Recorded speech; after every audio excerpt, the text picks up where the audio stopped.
After 7 frozen months, the world turned numb, as if sealed by eternal frost. Steel boots scraped the ice, a snow-covered man collapsed in exhaustion. His companion kept walking, silent as a ghost. Each breath vanished like smoke in winter air. He lowered his goggles, muttering, "Never scouted here. Food and fuel are worth more than gold now." Beneath hazy ice lay sunken towers he checked thick enough to cross. As he stepped forward, the ground quaked like it wanted to swallow him whole. Panic hit. "We're doomed an earthquake," he shouted. The cruel cold felt like nature's curse, warning of civilization's fragility. Ice split in two. He clung to one side, heart pounding wildly. He jammed a hook into the ice, praying it would hold. But the hook slipped, control vanished. He plunged, crashing onto a snow-covered store roof, rolling hard. Sitting up, thankful for the soft snow, he chuckled. Survived the trial, earned some luck. His smile froze as he looked up. A pair of eerie eyes with 3 blue pupils glared from the dark. Razor-sharp teeth gleamed inside a snarling maw. A predator lurked, waiting to strike. He stared, wide-eyed in disbelief. Fate mocked him no more second chances. He bolted, but the beast chased fast, cornering him. Gasping, he knew this was the end. Icy stalactites trembled from the chase's roar. The monster closed in, eyes gleaming with hunger. A crackling blast, an icicle pierced its body, killing it instantly. Relieved, he barely breathed before the ice began breaking again. A bitter laugh escaped him at the cruel irony. This land really has no mercy. He screamed as the ice beneath him collapsed. His body was sucked into a freezing underground pipe. Icy water tore through his flesh, making him shiver violently. A strange creature crawled near, unlike anything known. It rejoiced at his presence and merged with him to end its loneliness. His eyes changed, glowing with an unnatural hue. They now mirrored the same pale blue as the creature's. He stood frozen, mind tangled in confusion. Touching his neck, he felt pain, but couldn't find the parasite clinging there. Steadying himself, he lit a weak flashlight through the thick darkness. He murmured, "Head wandered too long," then spotted a frozen chocolate bar. Smirking faintly, he grabbed it and prepared to climb up. The surface world remained an icy grave. Only the sewers offered return. Dropping a rope deep down, he gazed upward, wondering when the nightmare would end. Thinking of his comrades battling hunger and cold, his heart tightened inside. The shelter felt even more suffocating than outside. Their icy stares pierced him, dissecting every breath. With trust eroded by scarcity, no one could predict another's reaction. In this frozen world, reason and savagery were separated by a blink. Merging into the crowd, he slipped away, waiting for a safe time to return to base. Before the familiar membered door, he knocked twice. The door opened instantly. A girl beamed, welcoming him home. Surprised, he asked, "You didn't hesitate? It's freezing out there." She hugged him tightly, as if Shed waited forever. Her honey-sweet voice whispered she just wanted to see him sooner. Teasing, she asked if he hadn't missed her, making him laugh at her usual charm. He warned her carefully about safety, but she pouted, feeling second to a lock. Chuckling, he proudly pulled a small gift from his pack. She tilted her head, curious. "What's that?" he replied softly. "Chocolate." She squealed with joy, hugging him like Shed received treasure. As he unpacked, she eyed the meager loot. Disappointed, he sighed and recounted his peril. No one seemed to notice his weary shoulders or worn backpack. She coldly split the candy bar, showing no sympathy. Before a weak flame, he sat in silence, burdened by hunger's weight. He held a pouch of saved seeds, dreading the thought of eating them. To eat them was to abandon the future entirely. If this goes on, well, turn into beasts, he thought grimly. If their meat weren't toxic, maybe we'd be fine, he muttered. He dropped a lump of fat into the stove. Flames flared, at least fuel remained. In this frozen hell, at least I'm alive. He wrote 142, 1606, Valentine's Day. He froze, realizing he'd forgotten something crucial. He sprang up, called the girl's name, no answer. A familiar voice echoed outside, breaking his confusion. His face flushed. The timing of that strange signal made no sense. He dashed out, shouting her name in panic. Suddenly, a club smashed his head before he could react. He crashed to the floor, clutching his skull in shock. A stranger entered, laughing loudly, wishing him a happy festival. The man embraced the girl, boasting about the surprise reunion. Slumped against the wall, he screamed in rage and pain. "Why betray me? Why him?" She pointed accusingly, mocking his naivety. "Did you think a candy bar could move me?" DeLong swaggered beside her as she berated him, exposing his hidden food and sneering at his empty pack. The man slammed his club down, sneering, "You're the kind of man who shames the rest of us." He panted heavily, eyes glinting with the intent to kill. "This world has no morals, only strength. You can't feed her, so why would she stay? Submit to the strong or be crushed the weak. Get no choice." He laughed bitterly, asking, "So where's my food then?" the man sneered, saying he was unlucky to love such a woman. He screamed in despair, "I have no supplies at all." The bat rose high, the man's murderous glare flaring. "Want follow the strong? Then be eaten," he barked. Panic-stricken, he shouted, "What are you doing?" The bat struck his leg, snapped with a sickening crack. The next blow smashed his face, teeth scattering across the floor. His arm throbbed, bruised and burning with agony. The mob swarmed like beasts, beating him and tearing the room apart. One yelled, "Just rotten seeds, nothing edible." The man sneered coldly. "Small fish or not, meat's still meat. Bring him here." In a daze, he felt himself dragged toward slaughter, their wicked smiles all he could see. Helplessness closed in like his worst nightmare. "I can't die yet. I must live to avenge this." The parasite inside him sensed the hatred igniting.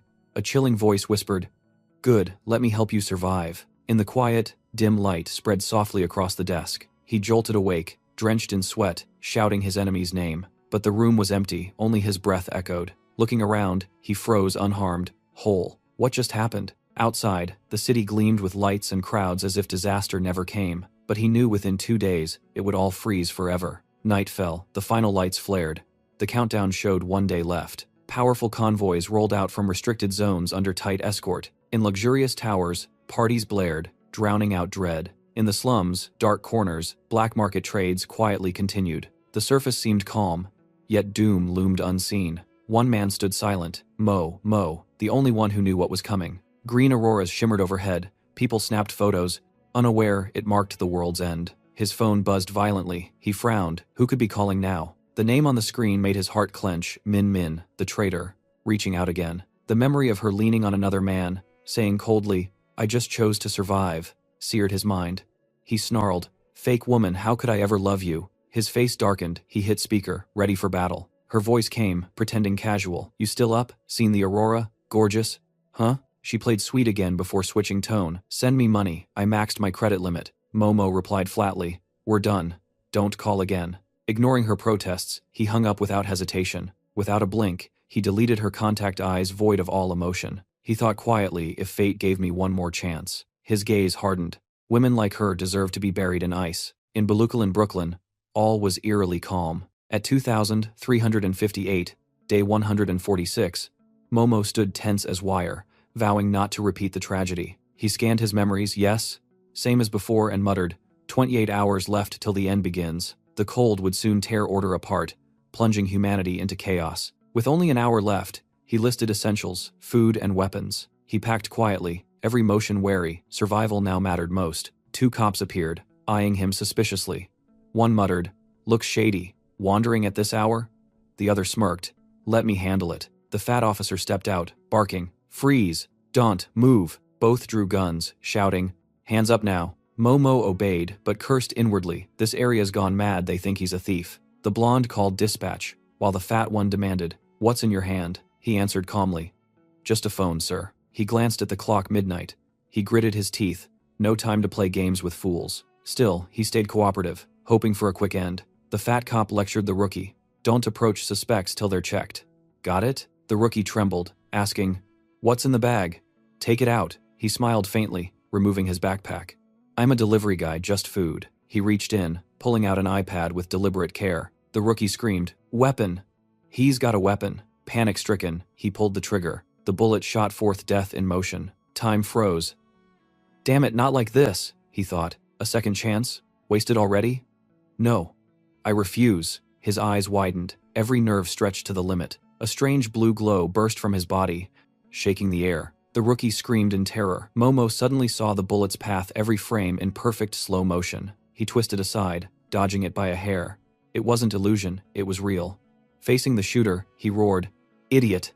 I pay taxes for you morons, and you shoot innocents?" He bellowed. "I've got no time for brainless pigs like you." The rookie, panicked, fired again. The shell clinked uselessly to the floor. Strangely, the bullet's metal casing froze solid midair. Momo lunged like lightning. His punch sent the rookie flying like a rag doll. The fat cop stared, terrified, then bolted as his partner lay limp. He tripped, screaming, "What the hell are you? What did you do to him?" Hand shaking, he pointed his gun. Mo advanced slowly, glowing with eerie light. One eye burned crimson. Through clenched teeth, he hissed, "I'm asking myself the same thing." Above, the city lights faded beneath violent auroras, the unmistakable sign of the coming freeze. The cop collapsed, crying into his radio. "Officer down. We're under attack. Weapon stolen," he stammered.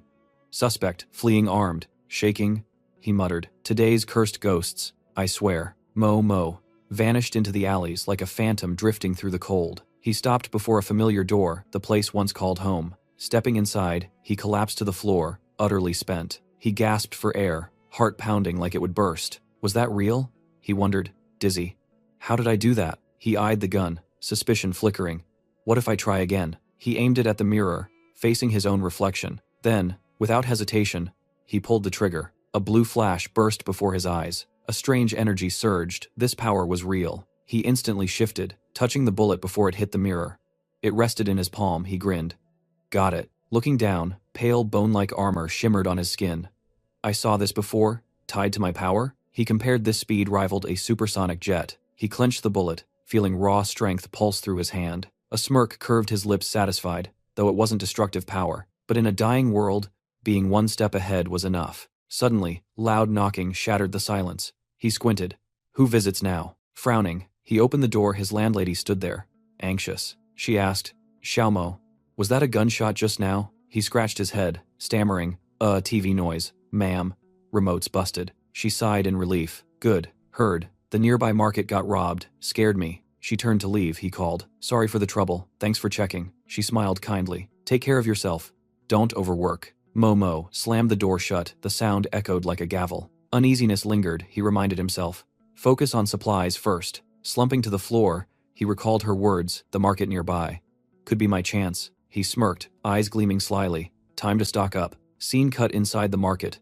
A drowsy cashier fought sleep. Momo appeared like a ghost, sweeping up essentials in seconds. In a blink, he warped out, vanishing from the cameras entirely. The receipt printer erupted, spitting pages wildly. The cashier jolted awake, pale. She grabbed the pile, confused. Did someone just shop? On it scrawled, Don't be afraid. Go home and stay safe. She frowned, mumbling. What the heck? Her eyes reddened. A thief and a lunatic? Just my luck. Then two Asian youths entered. One glanced around, hand under his shirt, clearly trouble. She froze, sensing danger. The blue-haired one drew a gun. Hands on the counter. Now, he yelled. Time to cash out. Hand over the money. Move it, brat, he barked again. Outside, a strange shadow crept toward the door. Suddenly, his gun began frosting over, ice spreading fast. Glass exploded as a massive foot kicked the door apart. Freezing air sealed the room in seconds. Why is it so cold? The blue-haired man stammered. His partner screamed, Dude, look at the door! He spun around. What the? A towering 3-meter monster loomed, its body covered in faces and gaping mouths with razor teeth, grotesque beyond belief. The blue-haired man went white, shrieking. Holy shit, what the hell is that? His partner trembled, firing wildly at the creature. The bullets passed clean through, no wounds, no pain. Both howled. It's not dying. It's not dying. The creature's twisted arm shot out, gripping the blue-haired man's neck instantly. It let out a guttural shriek, like hell itself screaming. Without hesitation, it tore off his face, blood sprayed everywhere. The sound of ripping flesh made stomachs churn. The cashier collapsed, trembling, raising her phone to film the horror. The monster devoured the man, leaving her frozen in terror. Scene cut inside a police station. Officers scrolled lazily through live streams. New video from the kids, pretty fun, one said. Suddenly, the feed cut off. Startled, one shouted, Huh? Looks like a government alert. Loudspeakers blared. Attention, citizens. The two cops barely cared. An alarm, huh? Must be serious, one muttered. As sirens echoed, Momo pushed open the heavy door to an underground room, face cold as ice. He exhaled softly, eyes closed. It's begun. Temperature plummeted, frost spread through every corner. The speakers warned. Unknown cold current entering the city. Stay indoors and keep warm. The first zone hit Balukalin. The ice storm had arrived. In a small flat of Zone 58, the radio blared. Citizens, attention. At the surveillance post, the fat cop murmured, Is this a national emergency? The other shrugged. Nah, just weird weather again. The broadcaster tried to sound calm. Do not panic. Momo clenched his fists white, eyes burning. No mistakes this time. Sirens wailed as he moved into action. The speaker repeated, Due to extreme cold, stay home. Seal windows and preserve heat. Elsewhere, a mob boss interrogated a bloodied captive, cigarette dangling. Still not talking, huh? The bound man trembled, stuttering. I don't know anything, the boss sneered, pulling out a photo. Don't know? Then what's this? You drugged the boss' daughter? "You've got guts, kid," the captive stammered.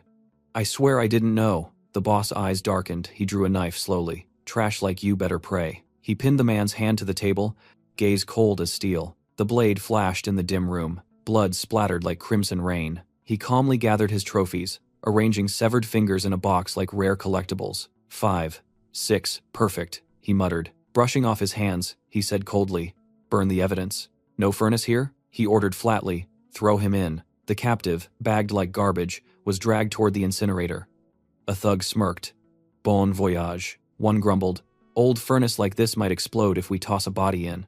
The other snapped, "Shut it, Longa is waiting." Suddenly one shouted, "Wait, something's wrong!" The furnace shook violently, then exploded.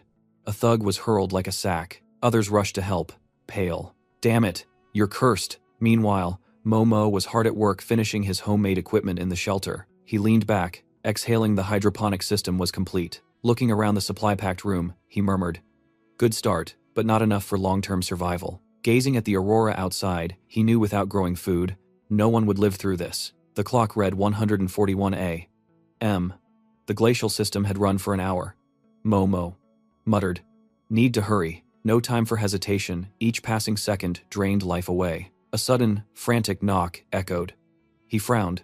Who could it be now? Opening the door, a strange sense of déjà vu washed over him. Outside stood a chubby guard and the coffee-addicted guy.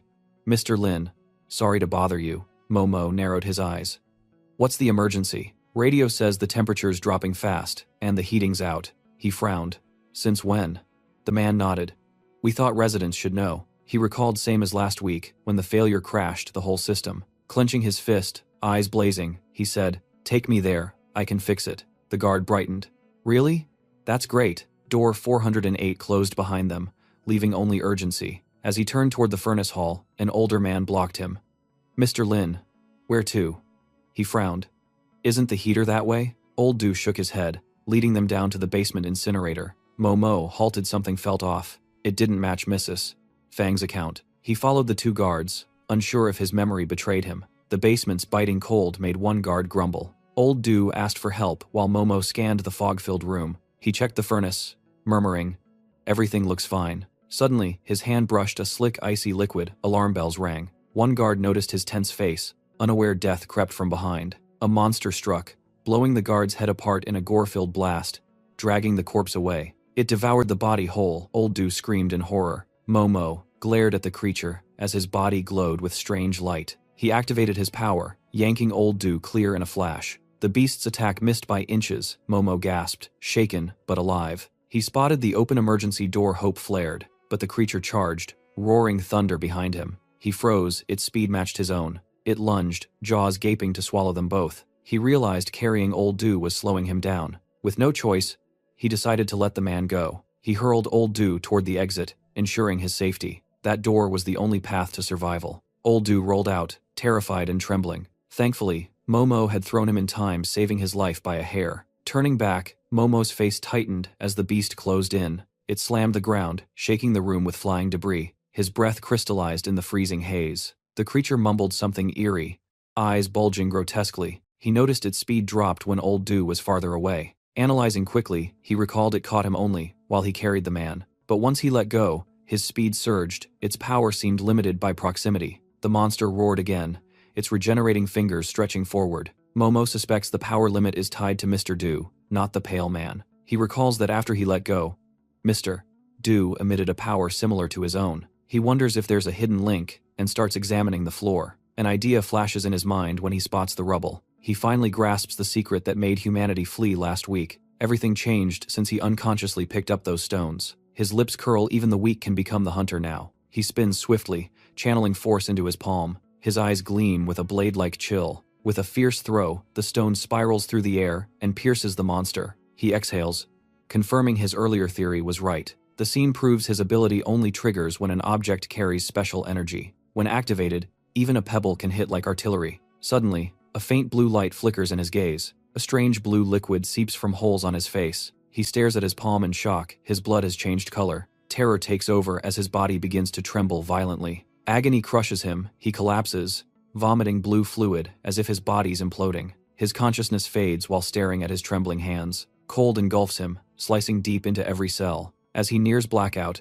Mr. Du's voice calls his name. The call echoes endlessly as his eyes close into despairing darkness. Struggling to open his eyes, he sees Mr. Du shouting about the storm and not reaching the hospital in time. Mr. Du orders windshields as ice seals the door, while a girl suspects he's poisoned. A hazy voice beside him murmurs thanks and begs him to wake. Miss Fang arrives. Mr. Du reports his condition but is cut off and told to act fast. In his haze, he dimly sees a strange man asking to approach his body. Rushed voices echo Mr. Du, and a doctor filled with worry. A freezing sensation spreads as the doctor notes his abnormally low temperature. In a recording, the doctor logs young male, possible poisoning, still unconscious. Momo lies still.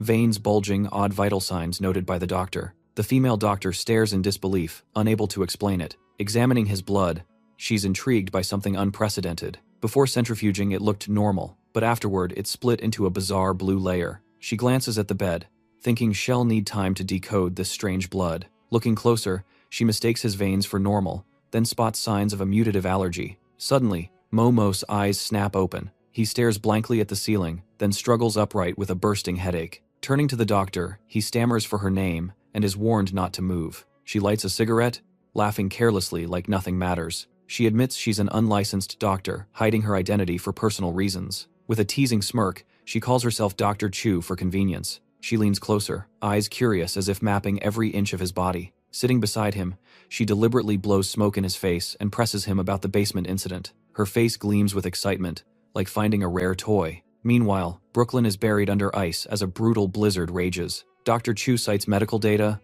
explaining humans can't survive extreme sub-zero cold. She stresses that below 32°C, fatal heart rhythm failure can occur. At temperatures under 13.7°C, all vital functions nearly shut down. She slips a thermometer into his mouth, telling him to relax for the reading. After checking, she hands him the result, 11.5°C. She notes in disbelief that he's alive at that temperature. Momo grows puzzled, wondering if his powers relate to this. His dizzy mind urges him to sneak off and resume his unfinished plan. But as soon as he steps down, his weak body collapses on the cold floor. The doctor turns back, repeating her earlier warning not to move. After a long drag, she announces she's diagnosed his strange condition. She concludes he possesses a special ability, leaving him shocked and wary. He struggles to stand and stay silent, but she reads everything from instinct. His eyes flash, he tries to teleport away from the awkward moment, but the power fails instead. He vomits blue fluid in agony. He realizes with horror he's lost his speed ability,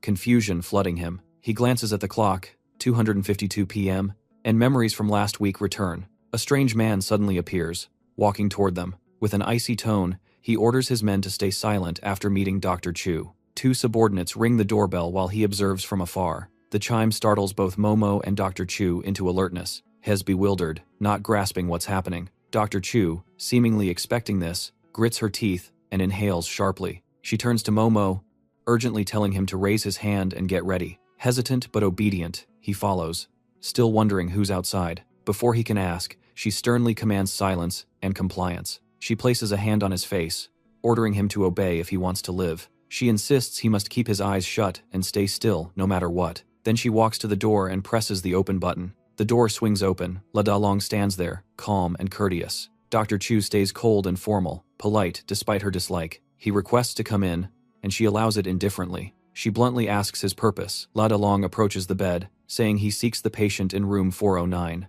Dr. Chu flatly replies that person died from poisoning. He frowns briefly, then smiles faintly, feigning regret. Momo lies still, furious La Dalong is the enemy he thought had slain. Rage burns in him, he wishes he could use his power to end it. But even that small twitch doesn't escape La Dalong's notice. He steps closer to Dr. Chu, speaking politely, yet with hidden intent. Suspicious?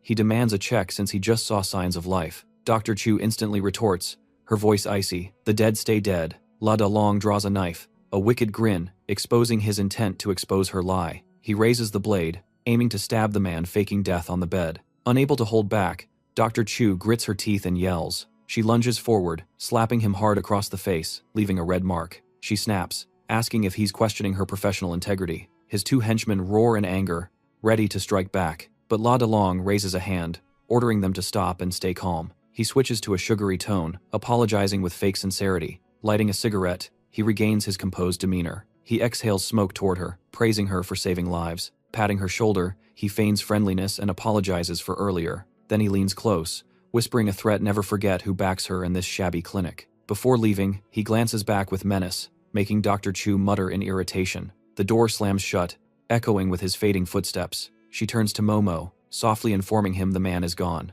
She guesses he must have 1,000 questions right now. Momo nods inwardly, torn between fear and confusion. Why did he want him dead, and why did she save him? Before asking, he awkwardly mentions his missing clothes, disappointing her. Outside, Brooklyn lies frozen under merciless snow. In an apartment, La Dalong's men guard a furnace. While one complains about his miserable father, the other dismisses it, blaming the harsh climate for his gloom. But La Dalong cuts in darkly, saying things will only get worse. He reminds them the government stopped all updates, the system has collapsed. He mocks that this endless frost might be divine punishment. A tied-up officer rages, shouting that real sinners should be punished instead. La Dalong smirks, claiming he's the one maintaining order here. Mr. Du fumes, condemning his unfair rules over the residents. La Dalong calls it fairness warmth in exchange for obedience. Mr. Du chokes on anger, cursing him outright. La Dalong stays indifferent, coldly stating the man in room 409 is dead. The words stun Mr. Du, making him fear Mo. Mo is truly gone.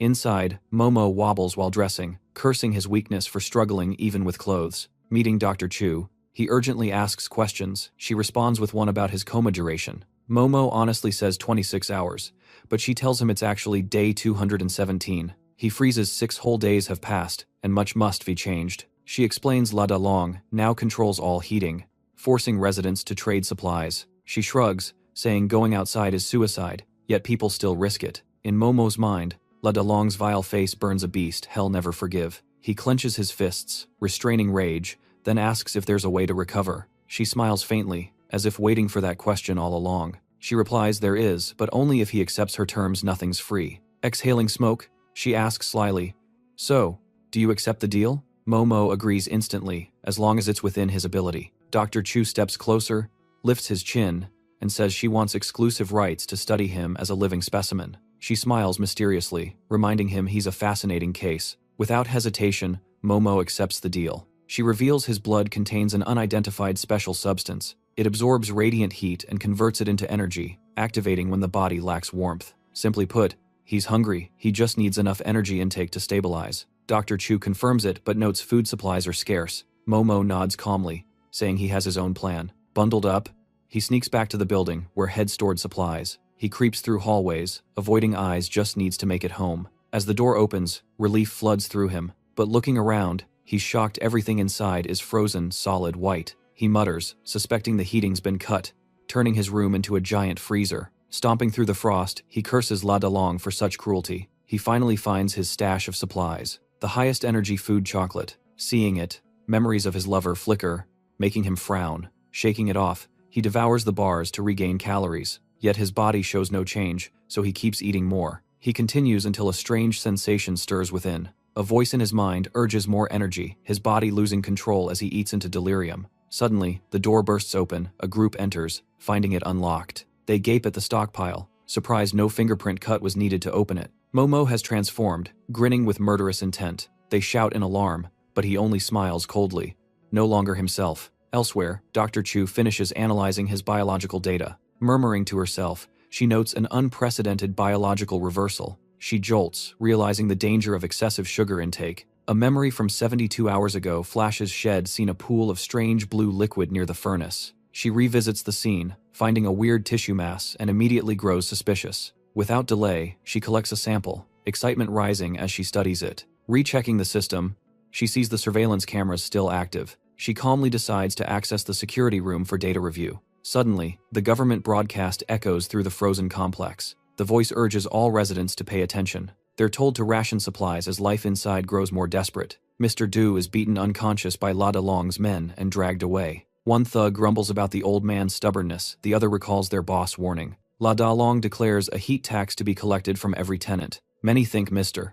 Du ordered it, leaving them confused. But La Dalong laughs maniacally, amplifying despair over the intercom. He manipulates the heating system like a switch of life and death. His laughter echoes down the icy corridors. A cold voice speaks inside Momo's mind, asking about his hatred. Momo jerks in shock, hands twitching, not understanding what controls him. The voice repeats sharply, "Do you bear hatred for La Dalong?" His image invades Momo's mind like a parasite, igniting madness. Hatred for La Dalong becomes Momo's sole instinct. He roars and lunges at one of La Dalong's thugs. The man's throat is crushed, body imploding from within. Momo's consciousness sinks into manic delirium. Every figure before him morphs into a mocking La Dalong. He hurls an enemy into the wall with brutal force. The corpse drops straight from the upper floor. A returning resident witnesses the horrific scene. He cries out in horror at the charred body. The flesh is burnt away, revealing stark white bone. It seems the victim fell from above. The remaining thug freezes, unable to comprehend such monstrous power. He stares at Momo in terror,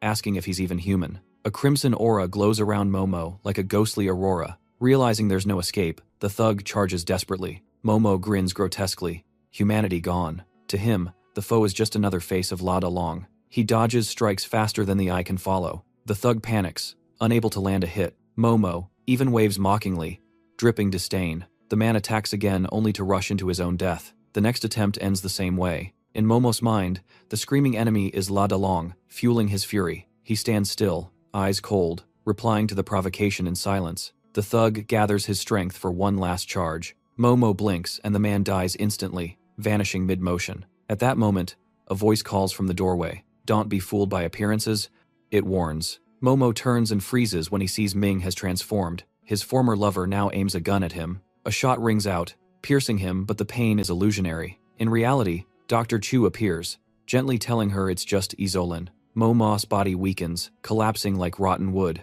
Dr. Chu catches her, explaining the drug drains excess energy. The stockpiled room stuns her. She can't fathom what it all means. Poverty and desperation, she muses, are the roots of human sin. From hunger to conflict, humanity keeps replaying its old tragedies. High-tech agriculture once supported civilization's growth, but in this frozen world, farming is only a distant dream. Dark history repeats through famine, yet Momo is a living anomaly. After overdosing on sugar, he lost control but was saved by a timely injection. She sighs helplessly, just awake, yet already forced into deep sleep again. She eyes the stash of tomatoes, wondering what purpose they serve. Then she picks one and sits by the counter. She bites slowly, savoring the strange flavor like a first-time eater. Even Dr. Chu falls under its spell. The taste exceeds expectation, irresistibly addictive. The room overflows with fruit, enough to feed the whole block. The blizzard rages on, trapping everyone in exhaustion. A couple braves the cold outside, returning empty-handed, the wife faint from hunger. He frets over her, while she fights to stay composed despite the chill. She reassures him softly that she's fine, no need to worry. He rummages through his bag, recalling a chocolate bar somewhere inside. She stops him, saying there's no need she left it behind, but he insists it's in his coat, making her laugh. She gently reminds him, there's no need to look. She says he already gave it to their child this morning. He forces a sheepish smile, mumbling he forgot. Hunger and despair crush his spirit. He calls himself useless. A white monster's claw rips through the air, killing him instantly. His face shatters, barely human anymore. The wife screams as the massive beast towers before her in the blizzard. It roars, shredding her husband without mercy. Blood splatters across her face in a nightmare moment. She freezes in horror at the grotesque sight and the beast's savage grin. Everything happens too fast. She stands paralyzed in panic. A sudden voice snaps her out of her daze. The voice shouts, calling her back to reality. From above, a man waves and yells for her to run toward him. He screams again, "If you want to live, hurry!" Trusting that voice, she runs with all her strength, the beast charging behind. It races like a nightmare, flickering through the white snow. Her eyes widen in terror as she prays not to be caught. Despite her effort, she falls face first in panic. She rolls several times across the freezing snow. The beast closes in, claws nearly touching her. Exhausted, she lies still, surrendering to fate. At that moment, from above, the man strikes, turning a liquor bottle into a weapon. He hurls the flaming bomb at the monster. The bottle explodes, fire bursting brilliantly. The baby howls in agony, writhing in flames as the woman seizes the chance to flee. She glances back, relieved the beast is gone from sight. She dashes into the building, spotting the elevator with rising hope. But everything shatters. The wounded beast still pursues relentlessly. It howls in madness, smashing through everything in its path. She desperately pounds the elevator button, praying it works. The long-broken lift refuses to open. A shout echoes from above. "Close your eyes now." She gasps, confused and terrified. A blinding beam of light shoots straight at the beast. It screeches in pain, burning under the glare. The man appears with a staff, ready for combat. His cold gaze shows calm control, his counterattack planned. A power cord from his electric guitar vibrates the air. The deafening sound, amplified by giant speakers, tears the sky apart. The monster staggers from the sonic assault, while the man keeps playing, tormenting it further. Once, Dorothy dreamed of becoming a doctor as a child. As she grew, she chose to heal minds instead of bodies. She became a dedicated therapist. Fate intervened when she met Matt. They fell in love at first sight, as if the universe itself had arranged their story. They married, had a daughter named Me, and bought a new apartment. But disaster struck, the world froze, monsters emerged, chaos reigned, yet they fought to survive. Now Dorothy stands before madness. A stranger wielding a guitar subdues the Bi-Bi. She stands frozen, unable to believe such absurd insanity is real. As the fierce melody ends, the guitar sound softens. The monster instantly lunges back in fury. The man stays calm, smiling teasingly. He stomps the trigger beneath his foot. A thunderous crash follows as a steel crane plummets down. Just as the beast comes into sight, it's buried alive beneath tons of metal. With one last roar, it vanishes into the wreckage. Dorothy still trembles, unable to believe it's over. Has it truly ended? Tears stream down, whether from grief or fear, she can't tell. The man approaches, eyes gentle and reassuring. "It's okay now," he says softly, helping her up. They light a fire, fixing what they can, her eyes still haunted by loss. She gazes at her locket with the family photo, a broken memory never to heal. He hands her a condolence note, voice heavy. They sit silently by the faint flame in the frozen stillness. He murmurs cryptically. Everything eventually returns to dust. He turns to Dorothy, stressing that the living are what truly matter. Dorothy stays silent, filled with doubt and unease. Noticing her confusion, he quickly changes the topic, apologizing for rambling. As the warmth fades, he suddenly recalls something important. Before he can speak, Dorothy introduces herself first. The exchange is brief but meaningful. He nods slightly, gratitude in his sincere gaze. With humble grace, he says, "No need for thanks." Dorothy curiously asks if he too is searching for supplies. He smirks, dodging the question amid the tense atmosphere. Suddenly remembering something, he opens his bag to pull something out. It's a photo he's from the South, searching for an old friend, but got stranded by the storm. He shows Dorothy the picture, describing his bandmate from high school who wore a hat. Dorothy freezes. The person in the photo is the resident of room 409. At that moment, the entire complex shakes violently, as if something massive approaches. A deep rumble echoes, trembling the ground. Miss Bing gasps,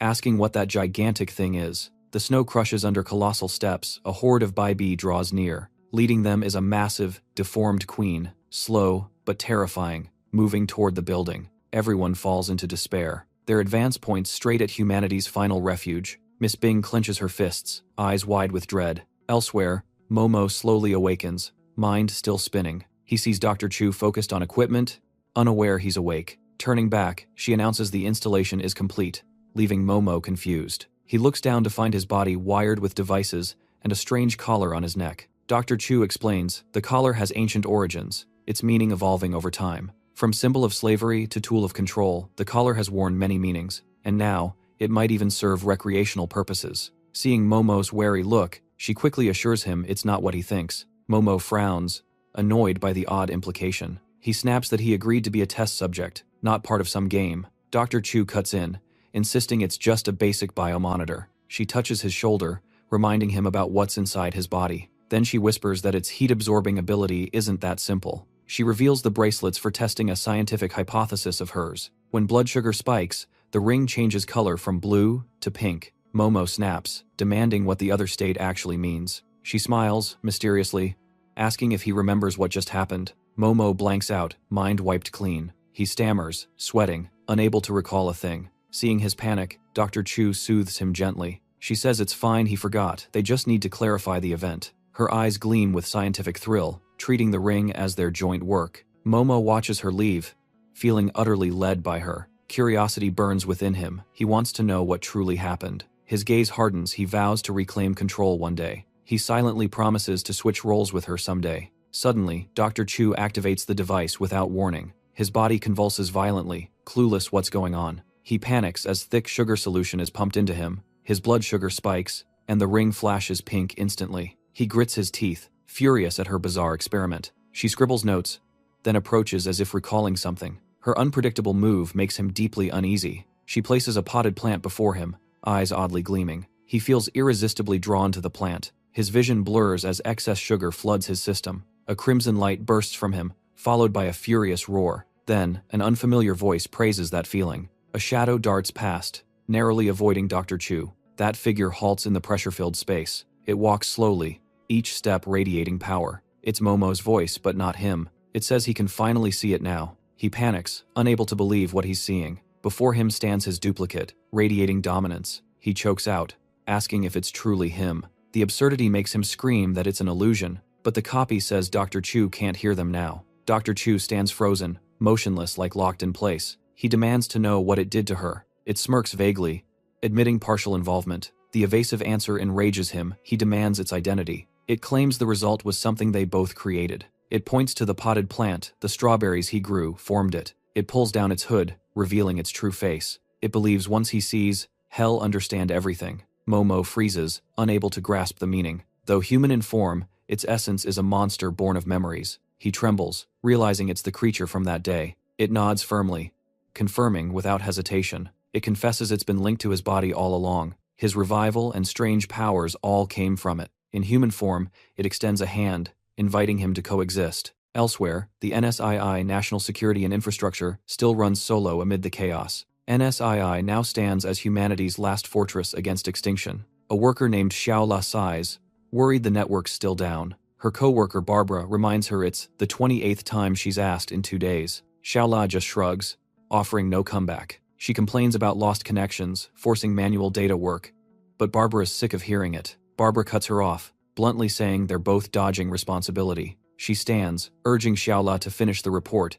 but Xiaola just stammers. Barbara demands the finished part, ignoring Xiaola's confusion about the rest. She smirks, saying the reviewer won't read it carefully anyway. Sure enough, the supervisor skims it, leaving Barbara disheartened by the system's decay. She stays silent, as leadership repeats empty orders. Frank Kitch, a senior officer, paces while listing threats to climate, network, and comms. He stresses the special ops teams have gone silent too long, with zero response. Barbara grows impatient with the higher-ups' indecision. She mocks that wars don't change, but their soldiers are stuck. Unable to hold back, she kicks the chair in anger. She lashes out at their clinging to outdated political strategies. Finally, Frank enters Barbara's lab coldly, asking why he's only seeing this now. Frank freezes at the sight of a massive creature locked inside. Before them stands a twisted monster captured near the Lugu region. It mumbles like borrowing human speech, making Xiaola shiver. Analysis shows it was once human but has mutated. Frank's skin crawls, seeing something familiar on its neck. A seemingly plain cord hints at something serious. It might have been an external agency employee once. Frank doubts it, but Barbara says it happened right before the network cut. A missing operative near that zone was found lifeless. Old data confirms he was the commando codenamed Boba, but 24 hours later, his corpse mutated into the creature before them. Xiaola adds they have old CIA files, noting the creature existed pre-Ice Age. She plays a supermarket video showing 2 entities, one dubbed the Hollow Shell. The other, with extraordinary power, was codenamed Zero, and Frank freezes, realizing it's Lin Mo. Back to the present. Momo now faces the strange being that morphs into a young girl before his eyes. A moment ago, it was a grotesque monster. Now it's a human beauty. In that form, the creature stares intently at Momo's body. A sly smile crosses her lips. Suddenly she lunges, teasing, "Humans get shy when naked, huh?" Momo backs off, heart racing, doubting it's real. He looks around. Everything's frozen. Time itself paused. As if reading him, she says, "You're starting to get it now." Momo gasps. "You can read my mind?" She giggles. "Of course we're one now." Her tone carries a mocking edge toward his choice of words. It explains the illusion is triggered by the injected sugar, awakening its consciousness inside him. Then it confirms, its special blood now flows within his body. The strange blood grants him his unusual power. He frowns, demanding why it had to parasite on him. It smiles gently, like soothing a curious child. Then calmly says, "We are not human, nor of this dimension. To survive, its kind must symbiotically merge with intelligent beings from other realms." Momo fumes, suspecting this is some sci-fi nonsense. The creature continues, it has no name, unable to define its own existence. Time means nothing to it, non-linear, without start or end, only drifting. Only when inhabiting others can they affect the material world. Its voice turns heavy, burdened with unspoken sorrow. It confides a yearning to be known, to have a name, to see the citadel of time. Momo suddenly feels pity, realizing its loneliness in existence. The creature pauses briefly, then laughs. "You pity me? How humanly strange." Smugly, it claims choosing humans as hosts was the right call, but it warns. "Since we merged, the hollow shells have marked you. Outside, a swarm of monsters approaches the apartment complex. A chaotic mix of creatures gathers as if drawn by a signal. The queen hisses.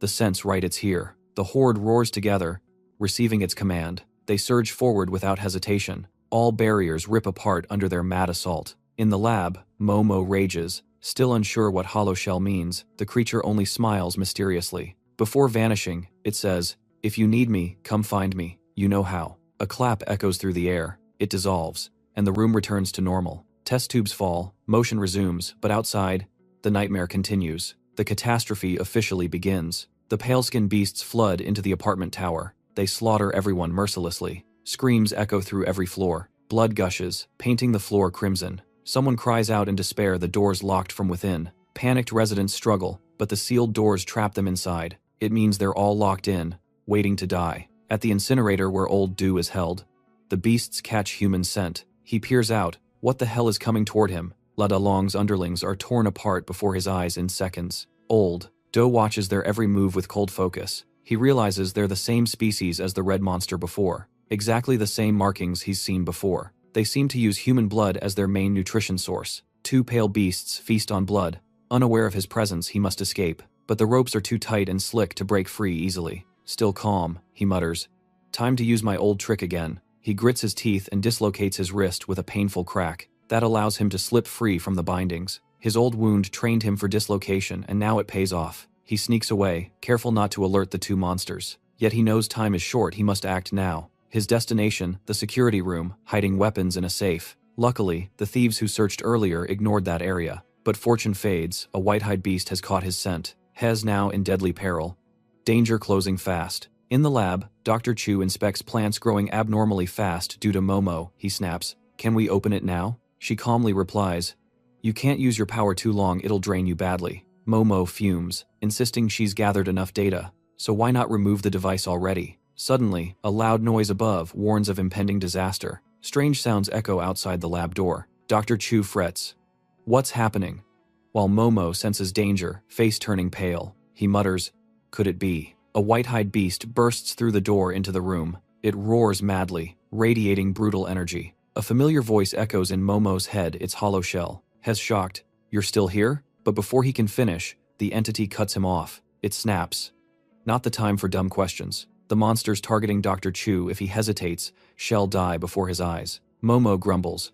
"Why are all the women around me such trouble?" "No time to hesitate," he shouts. "Sorry, forgive me." He grabs Dr.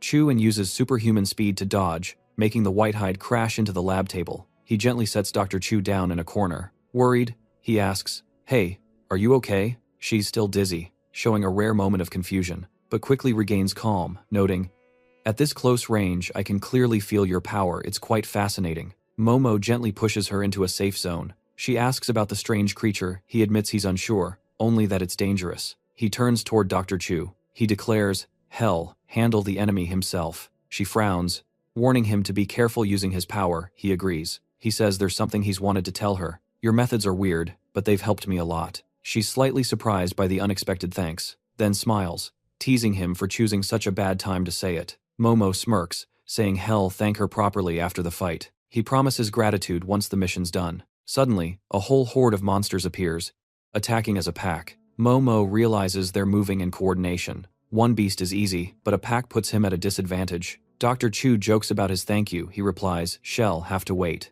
The white-hides charge in unison. Momo starts tracking their moves. He determines only head strikes can kill them efficiently. He activates enhancement mode. Energy surges through him. Dr. Chu silently watches via the monitoring system. Rikijin levels hit maximum. She needs to see Momo's limits. Momo dodges and recalculates tactics to avoid being cornered. He grabs a beast's head with crushing strength, then hurls it onto others for maximum impact. He notices the monsters coordinating intelligently. Momo vows hell never be the hunted again. He activates acceleration, making time slow in his eyes. In this state, he easily reads enemy attacks. With sharp analysis, he takes down two beasts and escapes the encirclement. Momo charges forward, fists tightening for a strike. With enough speed, even an unarmed punch hits like a weapon. He kicks hard, fusing it with destructive sound power. The shockwave tears the monsters apart. Still, many remain, retreating before his fierce aura. Dr. Chu notes his energy is used more efficiently now. Consumption is low. He still has 91 energy units left. She grows more intrigued, her gaze colder. She mockingly addresses him like a lab specimen. Her amused voice urges him to keep fighting. Momo realizes she's studying his body's reactions. He powers up his muscles and uses sonic skill to sweep the field. He adds control moves to immobilize foes. After defeating them, the situation stabilizes. Momo's biostats return to normal levels. His genetic activation rate reaches a remarkable peak. His strength keeps rising, yet his body remains unharmed. Rage surges inside him. The scene's full of corpses. She ponders a new problem. She stares at him, implying he knows more than he admits. She demands full disclosure about the experiment. Elsewhere, old Du collapses after a fierce fight. He falls unconscious. When he wakes up, everything around is chaos, leaving him confused. In his hand lies a blood-stained crowbar impaling a Whitehide's corpse. He pushes the carcass aside. Memory returns without that weapon. He'd be dead. That metal rod is the only reason he's still alive. He knows meeting another pack means near-certain death. Suddenly, his phone rings even though the network's been cut. A strange number flashes on the screen. He answers. A calm voice greets him. The voice addresses him with an old, loaded title. Meanwhile, Momo tells Dr. Chu everything he knows except about resurrection. Dr. Chu changes into more practical clothes, hands him armor, and asks him to zip it up. He complies, then curiously asks why the sudden wardrobe change. She points at the ceiling, telling him to look up. She explains the creatures crawled in through the maintenance ducts, the system's broken, and temperatures shifting. Suddenly, pounding hits the door in rapid bursts. They open it to check. A silent little girl stands there. Momo recognizes her as the neighbor kid, but she says nothing, runs off. He worries and follows, while Dr. Chu grumbles. As he chases, horror fills him at the hallway scene. Blood splatters everywhere. Bodies strewn across the floor. Many corpses are mutilated, shocking him deeply. He spots bullet marks and steps carefully past corpses, following the girl to the stairs. At last, they reach a landing. The girl stands before old Do, unconscious, still clutching his crowbar. Momo freezes. Did the old man die? Memories flash. Old Du once helped him in a past life, but was later killed by Whitehides. In the apocalypse, good people rarely survive, he thinks, then kneels to check. Old Do suddenly grips his hand tight. He weakly mutters, as if unable to believe he's still alive. Old Do wakes, smiling weakly, saying he's not dead yet and still owes him a meal. The little girl tugs Dr. Chu's hand closer. Looking up, she asks if the woman is a doctor. She fiddles with the Red Cross badge, begging for help. Dr. Chu stays silent, then steps forward, agreeing to a free checkup today. She examines Do's wounds. Asking what happened, he gives a long story. He says, after escaping the boiler room, he tried to reach the security office, but the ground floor was overrun by monsters. He diverted through the emergency exit and met a few survivors. But the creatures multiplied, forcing them to retreat upstairs. On the way, Du recalls horrifying, bloody scenes. The image of Dai Long appears cold, gun in hand. He ruthlessly shot civilians one by one. Blood sprayed, bodies drained dry by Whitehides before terrified eyes. Du roared in anger, unable to grasp what Dai Long was doing. Dai Long smirked, saying killing people was the best way to buy time. He kept shooting without hesitation. Even children weren't spared. He claimed it was natural since the world began. He justified it as the law of survival. Du shielded the girl, taking a bullet and collapsing. Dai Long walked on calmly, still firing. Dr. Chu removed the bullet in time. He wasn't fatally hit, but had lost too much blood. Momo realizes the killer is Dai Long. He steps forward silently. Dr. Chu asks his intent. He doesn't answer. His cold gaze says it all. Elsewhere, Dai Long keeps killing despite all pleas. Humanity has left him completely. He admires the corpses, believing he's drawn the Whitehides. He opens a storage room, planning to hide there to survive. But before entering, a shadow appears behind him. Momo steps out, voice icy, calling Dai Long's name. Dai Long startles, thinking Momo was dead, and opens fire. But Momo dodges easily, charging like a storm. In seconds, Dai Long's limbs are shattered, blood gushing everywhere. He groans, confused about the assault. Hess shocked they had no personal grudge, or so he thought. Momo replies that monsters like him bury their sins under others' graves. He drags him to the balcony, warning that if he ever lives again, he'd better change. Yet the pain of lost lives still haunts Momo. His fury burns not just at Dai Long, but at himself. Power erupts within him, as if burning away his guilt. He burns Dai Long alive on the spot, then leaves the corpse for the Whitehides to feast on. His eyes turn to ice. He vows every cruelty will be repaid with a heavier price. In the freezing apartment, Du and Little Mai huddle by the fire. Dr. Chu observes, guessing the unit was once looted and used as storage. Still, some materials here can be reused. Momo sits in silence, unable to shake off the purge's aftermath. He wonders why revenge only leaves him hollow. Even with the enemy dead, he feels adrift. Dr. Chu sits beside him, touches his shoulder, grounding him. She says she's not surprised he's carried that hatred too long, but still thanks him for acting. She admits plainly that Monster's death was worth it. Momo, surprised, asks if she too had a grudge against him. Dr. Chu's eyes darken as old memories resurface, but she stayed silent, saying nothing more. Mama stood up, dodging the topic, unwilling to reopen old wounds. He looked around, realizing this place was decent but far from ideal. With such a structure, hidden heating systems might still exist inside. He remembered the wounded and the kids' shelter had to be improved fast. They couldn't survive by burning fuel forever. Ongdo agreed, but worried since monsters had taken over the whole building. Little Me shivered and kept sneezing, worrying everyone. Mama feared death without heating. Ongdo had a risky solution. Leading the way, Mama followed the water pipes as Ongdo instructed.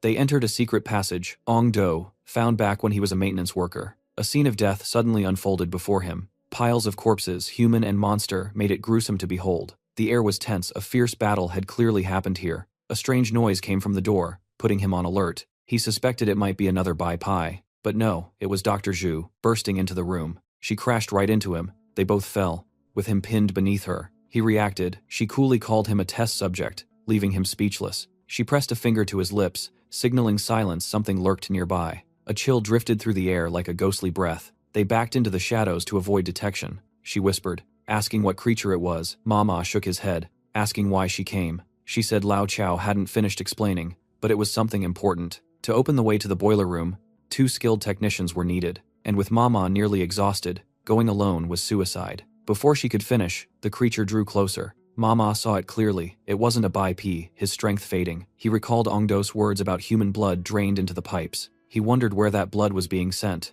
Little Me peeked through the window, eyes wide at the bizarre sight outside. Ongdo also stepped forward for a better look. Outside, dense pipes spread like spiderwebs from a massive Bai Pi lord, its belly swollen with blood. Kobin and Dorothy saw it too. Kobin wondered if the monster was truly dead. Suddenly, a flash from the upper floor blinked like a warning signal. It was Morse code in action. Kobin recognized it as an emergency transmission using flashes. It seemed Mr. Gay was trying to warn them not to enter. Dorothy asked, puzzled about the message's meaning. Kobin guessed it meant they should go inside. So both boldly entered the building, ignoring Mr. Jez's panicked shouts. Mr. Gay kept warning, begging them to stop. At that moment, Lin Ma and Dr. Zhu reached the main gate, eyeing the Bai Pai Lord, blocking the way. With no other choice, they gambled everything to get past it. He made a loud noise, deliberately drawing the monster's attention. As it moved to investigate, Lin Ma and Dr. Zhu slipped into the shelter only to realize, in horror, the pipe system was the living body of fused mini Bai Pi. Even more horrifying, human remains were fused into the hive's structure. They kept merging into a new being, a sentient, evolved Bai Pai. It drew a blade from its guts, deathly aura, making Lin Ma shudder with dread. The monster lunged at Dr. Zhu so fast no one could react in time. Even at full power, Lin Ma couldn't catch up. In that instant of life and death, he threw himself forward. But he couldn't stop the blade that pierced Dr. Zhu. Outmatched, Lin Ma was nearly spent, unable to fight back. He gasped for breath, sweat soaking his trembling body. The monster stood poised, its icy gaze fixed on them. Lin Ma staggered, clutching his wounded shoulder in agony. This creature was unlike any ordinary Bai Pai. Its eyes glinted with cold intelligence and strange resolve. In them flickered an image of Dr. Zhu, as if stirring buried memories. A strange fury welled inside the Bai Pai. It screamed without knowing why. Then it charged at Dr. Zhu like a furious storm. Lin Ma shoved her aside just in time, but the blade cut deep into his chest, blood gushing violently. He gritted his teeth, cursing the creature's monstrous speed.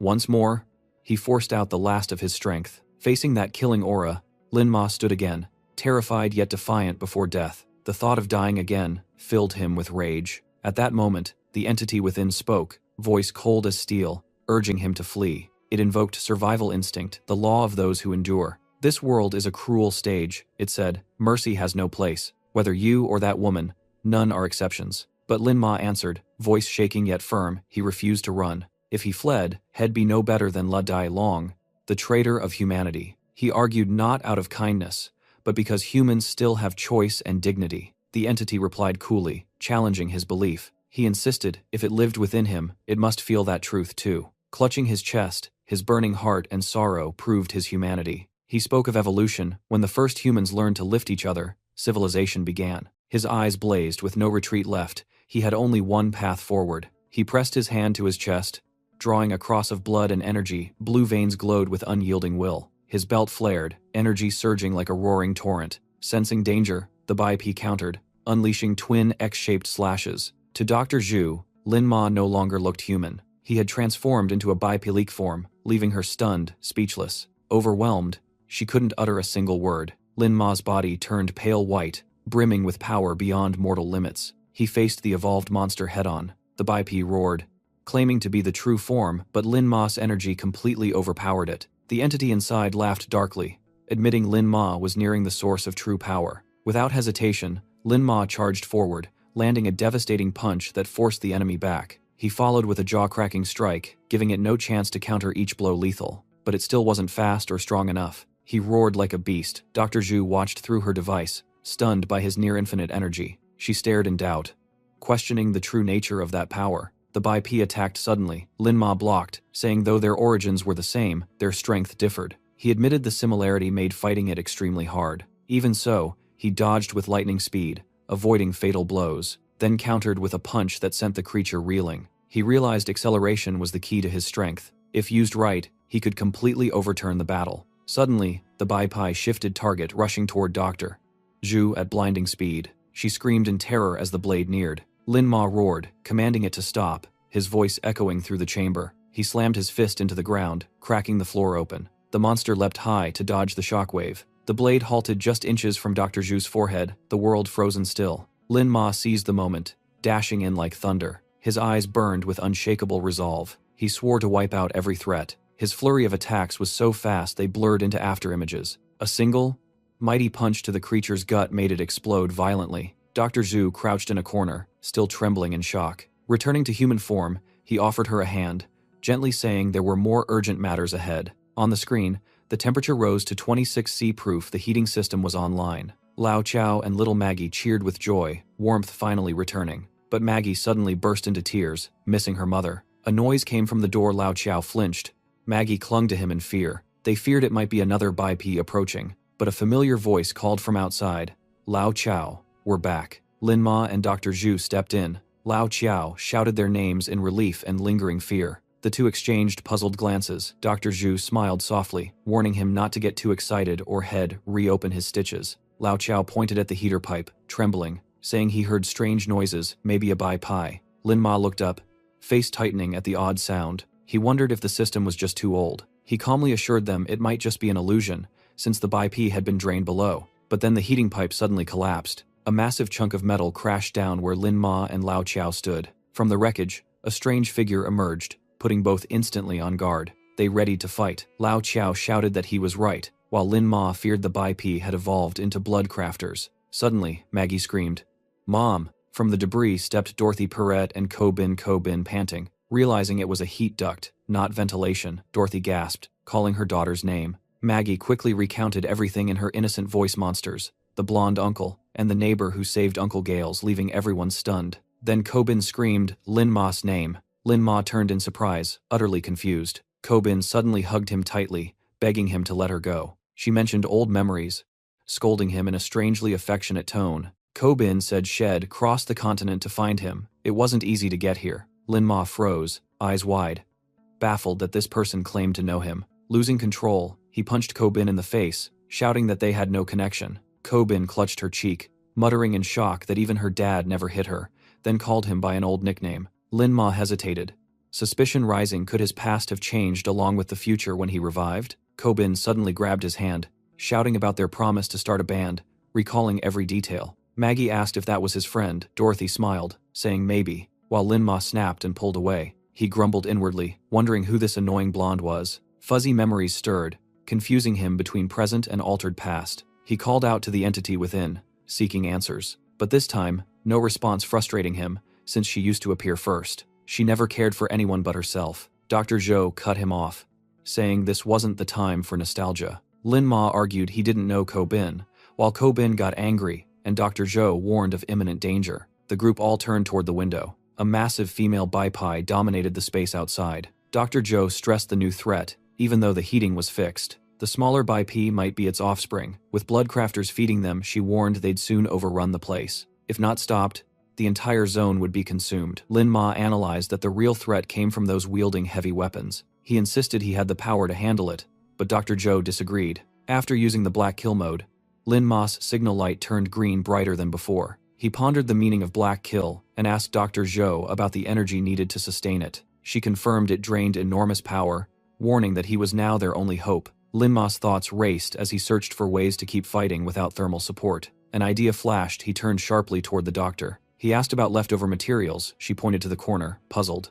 Lin Ma borrowed a crowbar from Lao Qiao, joking it was a scientific weapon. While prying nails, he muttered about the dangers outside. He said that whether by P or Bloodcrafter, the core issue remained the same. He mentioned the importance of eating before any action. Dr.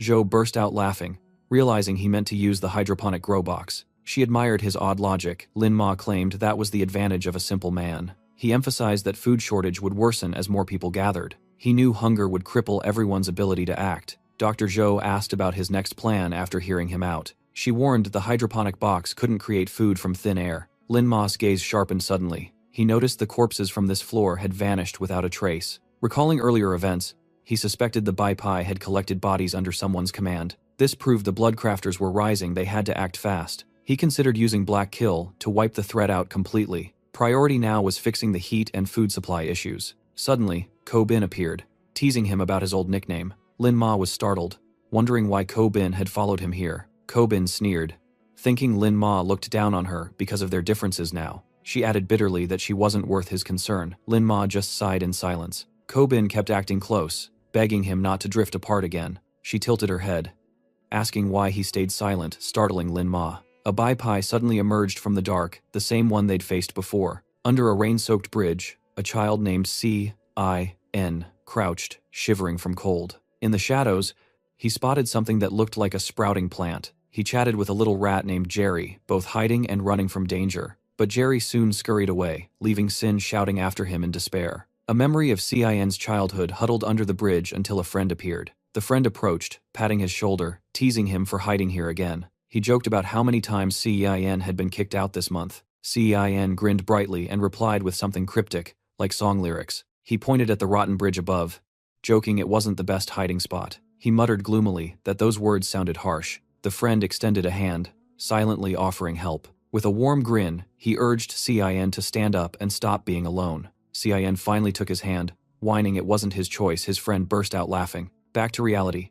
Danger forced Lin Ma to drag Cin and run. He saved Cin just in time from a giant monster's strike, yelling for him to dodge. Sin was pulled along, panting and whining about how bad he looked running. They barely escaped. Lin Ma warned the fourth floor was breached and urged him to get the seeds. Cin, still dazed, mumbled about running stylishly, confusing Lin Ma. Cin snapped, blaming Lin Ma, while he stood there speechless. Their shouting match grew louder, tension thick in the air. A loud crash interrupted them. Both froze in fright. The monster smashed through the wall, its massive hand bursting through debris. It grabbed straight for Lin Ma, leaving no room to dodge. The creature's pressure froze Cin in terror. Lin Ma's head was crushed in its grip, lifted off the ground amid a ghastly roar. Gasping for air, he felt his skull about to crack. At that moment, Ko Bin stepped out, holding a flaming bottle of liquor. Shouting a challenge, she drew the monster's attention. She hurled the bottle at its hand. Flames erupted, forcing it to drop Lin Ma. Freed.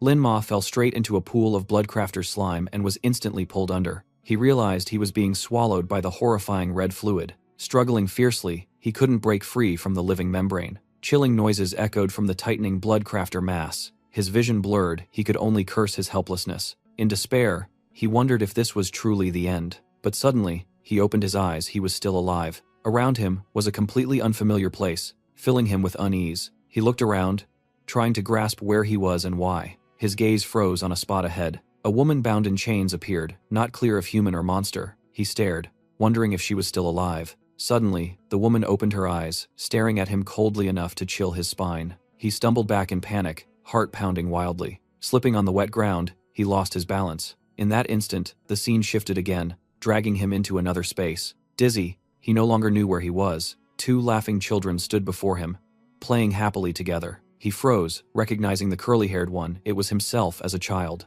Looking to the other, he recognized his childhood friend, but the memories felt alien, throwing him into confusion. Another small version of himself appeared, pulling his hand in bewilderment. The blonde boy shouted that Sin was his best friend. Suddenly, voices shouted urgently from outside. A scream tore through reality, yanking him back to the present. Cin was pulling him free from the tightening bloodcrafter slime. While dragging him out, Cin cursed non-stop for nearly dying such a dumb way. After escaping the red membrane, Cin anxiously questioned him, while Lin Ma was still dazed by what he saw. He quickly pushed the visions aside, reminding himself to focus. The looming threat, a giant biped immune to fire, was terrifying. Cin, reckless as ever, prepared another Molotov greeting. Lin Ma immediately stopped him, urging restraint. He explained the creature could resist heat and regenerate rapidly. He concluded normal attacks were useless, shocking Sin with his rare composure. But Cin stubbornly hurled another Molotov, making Lin Ma groan in despair. The flames roared, yet the monster didn't even flinch, proving him right. With no other choice, Lin Ma stepped forward, ready to face it head-on, activating Black Kill. But when he tried to transform, nothing happened. His energy was gone. The doctor confirmed it. He no longer had enough power to use Black Kill again. In that dire moment, a spark of insight flashed in his mind. He recalled the creature's heat absorption ability. That was the key. And like it, he once absorbed energy during Black Kill mode. His eyes lit with hope as a breakthrough idea struck. Without hesitation, he charged straight at the monster. Suddenly, the world shifted to his past, back when he was an ordinary man in a war-torn hell. He stood silently in a graveyard, thinking his comrades' souls might rest there. For months, his unit had been hunted, their outposts falling one by one. Exhausted from running, Lin Ma finally stopped and spoke up. Lao Chao, confused, asked what he meant. But Lin Ma's burning eyes declared he refused to live as prey any longer. Back in the present, carrying that same resolve, he fought fiercely and wounded the monster. He pressed his hand onto the creature, activating Black Kill, absorbing the surrounding flames as raw power. Kobin gawked and blurted, "What the hell, since when did you grow horns?" Lin Ma had entered a half-Black Kill state, half human, half monster. He clenched his fists with fiery resolve. He stepped back for momentum, then delivered a crushing punch to the creature's gut. The blow was so powerful it knocked the giant off balance, sending it flying into the wall with a thunderous crash. Lin Ma didn't waste time. He turned to Kobin and said firmly, "Listen closely, Miroto Kobin." In full Black Kill form, he declared, "The person you once knew no longer exists. I am someone else now." Kobin ignored the drama, teasing him about his new look. Lin Ma snapped, "Hey, are you even listening?" She kept joking, saying, "Yeah, you definitely don't look like the old Lin Ma anymore." He gave up arguing and changed the subject. "Enough talk. This biped won't die easily," he warned. He asked how many Molotovs Kobin still had left to plan their next move. Kobin seriously opened her guitar case packed full of gear, leaving Lin Ma stunned. "How the hell did you fit all that in there?" he yelled. At that moment, the monster started moving again, and Lin Ma shouted a warning. Kobin asked if they should retreat. The word, "run," reignited Lin Ma's bitter memories. He whispered to himself, "Run again?" Images of fallen comrades flooded his mind like unhealed scars. Those memories reignited his courage. He decided, no more running. Without hesitation, he charged straight at the biped. His sudden resolve left Kobin stunned, murmuring, "He really has changed." Lin Ma roared, taunting the creature awake to prepare his decisive strike. Even changed? Kobin knew he couldn't win through normal means. The monster had extreme regenerative power, but speed was its fatal weakness. Lin Ma exploited it with relentless attacks. Every strike landed hard and true. He moved faster than lightning, leaving the beast no time to counter. He stepped back again, bracing for the next blow. He shouted, "Your turn." Kobin instantly responded, hurling every Molotov left in the case. The bottles smashed against the creature's flesh, erupting in fiery explosions. Flames clung to its oily skin, blazing wildly. If the wounds were deep enough, the fire would finish it, Lin Ma calculated, but it healed almost instantly. That forced him to switch tactics. While the flames still burned, he absorbed the heat through Black Kill, turning it into new power. Draining energy from the enemy, he made it his own. His will burned brighter, victory filled his mind. With the gathered heat, he shot forward like an arrow toward his target. The ground shattered under his sheer speed. At the perfect range, he lowered his stance for the strike. His fist, packed with searing energy, smashed straight into the beast. The blow pierced through, making its insides explode in a bloody burst. Kobin's hair stood on end as she stammered, "Is this a nightmare?" Lin Ma reverted to human form. Exhausted but standing tall, one strike had ended it for good. He knew deep down he wouldn't have survived without Kobin's help. He reached out a hand, gently asking, "You good, you maniac?" Kobin grinned so widely, it nearly ruined the heartfelt moment. She immediately asked what's next, making Lin Ma sigh and take back his compliment. In the quiet hallway, only Kobin's triumphant cheer echoed through the air. Hes overly excited about the new plan, rambling non-stop. They came for seeds and nutrients. Coppin's shocked, his friend knows farming. He fires off power-related questions, making Lin-Mo groan about babysitting a reincarnated fool. Suddenly, the bracelet on his wrist makes a strange sound, then stops. He frowns and mutters, while Coppin instantly teases him as usual. Lin-Mo covers his mouth, nearly suffocating Coppin for being too noisy. On the other end, Dr. Joe and Dorothy hear chaos and demand answers. Lin-Mo asks about the bracelet's signal feature, but Dr. Joe cuts him off with news. She reports finding old but useful relics in the storage, like an ancient TV. They also found seeds, nutrients, and vintage gardening tools. Seems like the previous owner's flower supplies. Lin-Mo nods, calling it good news. The doctor lowers her voice, ready to share something crucial. Under her guidance, the team enters the old lab, leaving Coppin awestruck. He mutters in disbelief this house hides a lab and a weird female doctor. Lin-Mo absent-mindedly searches for the medical box. When he finds it, its strange look makes him doubt its purpose. Meanwhile, Coppin keeps babbling until Lin-Mo admits the doctor really is suspicious. He studies the label dangerous organism, sending chills down his spine. Could this be related to the white-skinned creature Dr. Zhou secretly studied? His doubts grow. Just then, Coppin bumps into something, yelling as a computer screen lights up. Lin-Mo startles, knocks Coppin's head, and scolds him. Coppin groans in pain. The screen's sudden glow sparks an argument. What if data's deleted? Coppin retorts, he's not that dumb. Hearing the word dumb, Lin-Mo suddenly realizes something important. His tone shifts. He kicks Coppin out. Blondie, out now. Protesting. Coppin's still thrown out to fetch supplies, whining along the way. Once alone, Lin-Mo focuses on the computer to dig into the doctor's secrets. After a few clicks, one detail instantly catches his eye. A young photo of Dr. Zhou appears. She looks nothing like now. He zooms in, spotting a non-governmental badge. His suspicion deepens, so she's been hiding even more. Later, the group regathers at the original meeting spot. Lao Chao cheers at their footsteps, knowing they're back. Everyone chats lively, while Dr. Zhou watches silently from behind the wall. Coppin eagerly reports, but Dr. Zhou snaps, ordering Coppin to shut up. Lin-Mo and Coppin bring useful stuff, but only a few seeds due to space limits. Lin-Mo sighs over the lack of food, but Lao Chao says seeds alone are lucky enough. He offers to help plant them, but Lin-Mo stops him. His wounds aren't healed yet. Then Dr. Zhou speaks up, saying she'll assist with her expertise. She glances at Lin-Mo meaningfully, as if waiting for his reaction. Lin-Mo meets her gaze sharply and replies with firm conviction. The tension snaps when Coppin jumps in,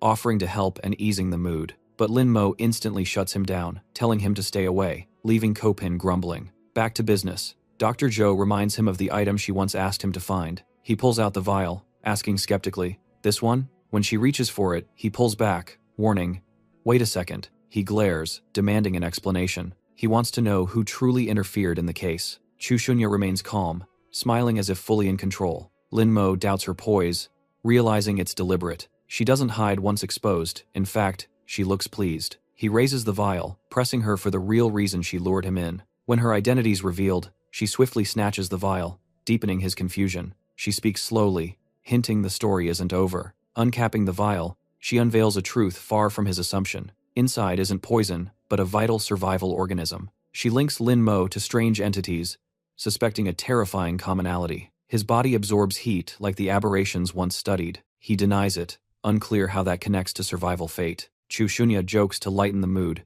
teasing him as a lab specimen. She explains that maintaining nutrients and energy is key to survival. She speculates he once used special tech to boost crop growth. She stresses he hasn't yet reached peak power under current conditions. Though he absorbs heat, his energy storage is still too weak for long fights. She suggests enhancing his organs to speed up energy conversion. Lin-Mo feels overwhelmed, asking for time to process all that. She taps his chest lightly with the vial, urging him to act. She concludes, the organism must be implanted in him to sustain life. He smiles but can't hide his fear of side effects. The black energy inside him suddenly reacts, absorbing the vial on its own. The reaction freezes Chu Shunya in shock. The power spreads wildly inside him, devouring the vial uncontrollably. Hes horrified as the event spirals beyond reason. The vial is swallowed like prey, long desired by the parasite within. The absorption happens fast, she quietly notes. His body is now ready. Then, black energy erupts violently from within him. She deduces the parasitic entity is his core energy source.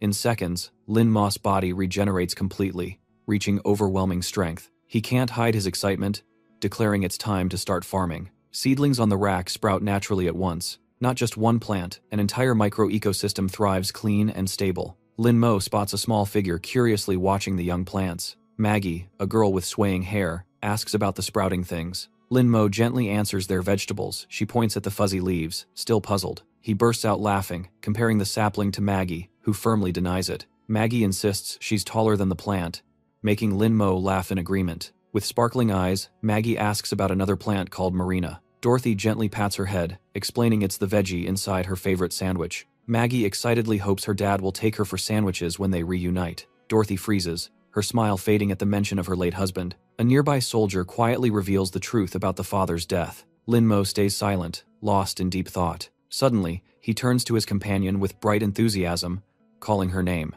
They chat animatedly, Dorothy and her child confused as he asks if she brought wheat, then excitedly mentions pickles and cucumbers. With some meat, they could make a perfect burger. Lin Mo turns to Maggie. Speaking warmly, yet seriously, she nods eagerly as he explains the veggies need to grow first. Maggie asks how long it takes, and he jokes that in ancient Greece, head be the god of agriculture. The line makes Maggie cheer in delight. Dorothy thinks he's joking, until he proudly introduces himself by name. Dorothy sighs, saying if plants really grow that fast, no one would starve again. Kopin chimes in mischievously, hinting Lin Mo's power is real, not a joke. Lin Mo panics, dragging her aside for a private talk. He sternly warns her not to reveal his power. She asks why. He avoids her gaze, clearly wary. He recalls Dr. Chu's story about a top-secret, high-risk project by the Security Bureau, where data stayed locked within teams. He shares what he found, a covert program planting hypnotized, drugged agents disguised as civilians. These people lived normal lives, unconsciously sending intel like living trackers, ready to do anything for national security. She warns cautiously that the Bureau might still exist, and one of them could be among their group. Dr. Chu concluded that, if they discovered Lin Mo, the outcome would be disastrous, better that no one knows. That's why Lin Mo stopped Kopin, assuring her things are still under control. Even so, Kopin keeps teasing, calling him a Greek farm god in the desert. After everyone leaves, Lin Mo double-checks the room to ensure he's alone. Silence fills the space he stays behind. Utterly focused, he murmurs softly, then gets serious and begins his work. Closing his eyes, he links with the new parasitic energy inside him. Now he can enter the ultra-limit state at will. But a hidden camera records every move, transmitting data into orbit. The comm system suddenly reboots, restoring signal. A commanding voice asks about the connection status and system reboot progress. They're trying to restore satellite links, searching for space data to aid reconnaissance. But Earth's icy surface blocks visibility, forcing them to rely on underground sensors. 3 drones launch immediately, but struggle under the harsh conditions. The cold drains their batteries, forcing them to collect data as fast as possible. The recon crafts sweep the city while the operators still lack a clear target. The commander orders them lower to spot any life signs or survivors. The drones see only ruins, no life, no humanitarian activity. One drone passes Lin Mo's shelter, detects anomalies, and zooms in. As it nears, they freeze. An enormous living mass clings to the building, draining it dry, a nightmare sight. One drone flies too close and is instantly crushed by the creature's pressure. The others converge on the anomaly, where a new generation of monsters is forming terrifying chaos. From the creature's belly, a massive mutated white-skinned beast emerges, dwarfing all prior forms. Its arms stretch long, dripping with blood and flesh from devoured victims. The gruesome scene chills the observers as the ground starts to quake. Lin Mo senses the tremor and suspects it's no ordinary earthquake. He rushes to Dr. Chu, who watches through the window, pointing outside gravely. She declares the creature's formation complete. Time is running out. Lin Mo stares out, horrified by the monstrous shape. It's the very specimen that birthed the mutated children, both eerie and powerful. The beast's eyes pierce through everything, locking onto Lin Mo with a mysterious bond. He whispers, does it know him, or is it searching for something within him? The monster reaches back, ready to tear the building apart to find its target. People rush over, calling Lin Mo's name, relieved he's alive. He shouts for everyone to get down as danger approaches. With one swing, the creature smashes a huge section of the complex. Though human, Lin Mo closes his eyes, bracing for disaster. When he opens them, no debris has hit him. Every chunk of concrete floats mid-air, deadly yet suspended. He checks Dr. Chu, ensuring she's unharmed. She calmly says she's fine, teasing him softly. In panic, his hand accidentally lands on her chest. She smiles playfully. He jerks back, apologizing, keeping distance. Though uninjured, they're now fully exposed to the monster. Lin Mo wonders why the rubble hovers, suspecting an unseen force. His distraction gives the creature a clear view of him. It weaponizes the debris, hurling it at them at incredible speed. A massive explosion erupts, burning everything in an instant. Luckily, they dodge in time, no serious injuries. Copine stands bewildered, eyes wide in shock. By the time she looks, it's all happened too fast to react. Lin Mo's face turns pale. Half the room is gone after the attack. Lin Mo and Dr. Chu are thrown from their spot during the attack. Copine screams his name in panic, but there's no sign of life below. Then, a voice rises from the rubble, shattering the despair. Dr. Chu is alive, clinging to a steel frame, calmly asking for help. Copine asks about Lin Mo, but before hearing an answer, the white-skinned beast spots them. Everyone freezes. Dorothy yells frantically for them to run to safety. Suddenly, a blazing pink beam slices through the air, striking the monster. The surprise attack knocks the creature off balance, crashing it into a nearby building. A glowing pink figure emerges from the dust, radiating brilliance. That very figure launched the blow, disrupting the mutant beast's strike. Although the monitors are heavily damaged, they still capture the monster being thrown back. A distant voice wonders if this could be the rescue unit's creature they once mentioned. The camera also records floating debris defying gravity. Then, the broadcast cuts, losing the final reconnaissance feed. A confused operator asks the commander what they should do now. Lao Ta stays calm, assuring they'll soon reconnect with command station Logos. Another voice argues they need backup plans instead of relying solely on Logos. Someone suggests sending their own probe to search for survivors,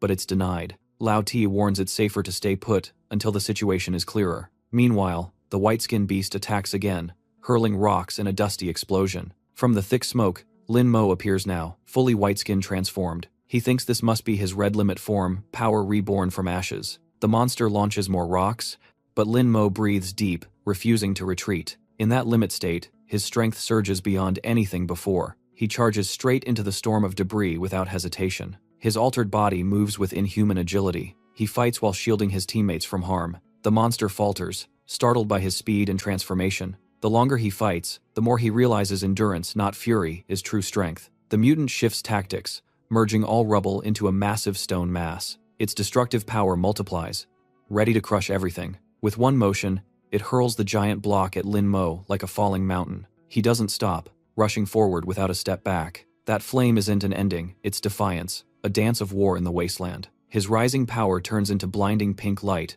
forming a punch that shatters all. In his mutated form, Lin Mo faces the stone storm alone. He smashes the entire mass apart, sending debris flying and shaking the land. Even a single shard could topple a huge structure. Buildings crumble all around as the white-skinned beast is swallowed by a sea of pink fire. Everyone watches in awe, Dorothy whispers, baffled by the crimson glow. Copine tries to speak, but Dr. Chu stops her. Even Lao Chao, a battle-hardened veteran, is stunned, thinking it's an angel. Before them stands a monster destroying another, like a celestial being descending from heaven. They hesitate, unsettled by the demonic appearance. His transformation leaves him almost unrecognizable. He wonders if he's gone too far. The surrounding area is now a barren wasteland. A familiar figure flickers within his mind. The figure claims only he has the strength to control this power. He eyes the figure warily, mocking it for finally showing itself. Chu looks pleased, face bright with eerie delight. He studies Lin Mo's reaction, as if waiting for a question. Lin Mo nods, he indeed has plenty to ask. Chu smiles faintly,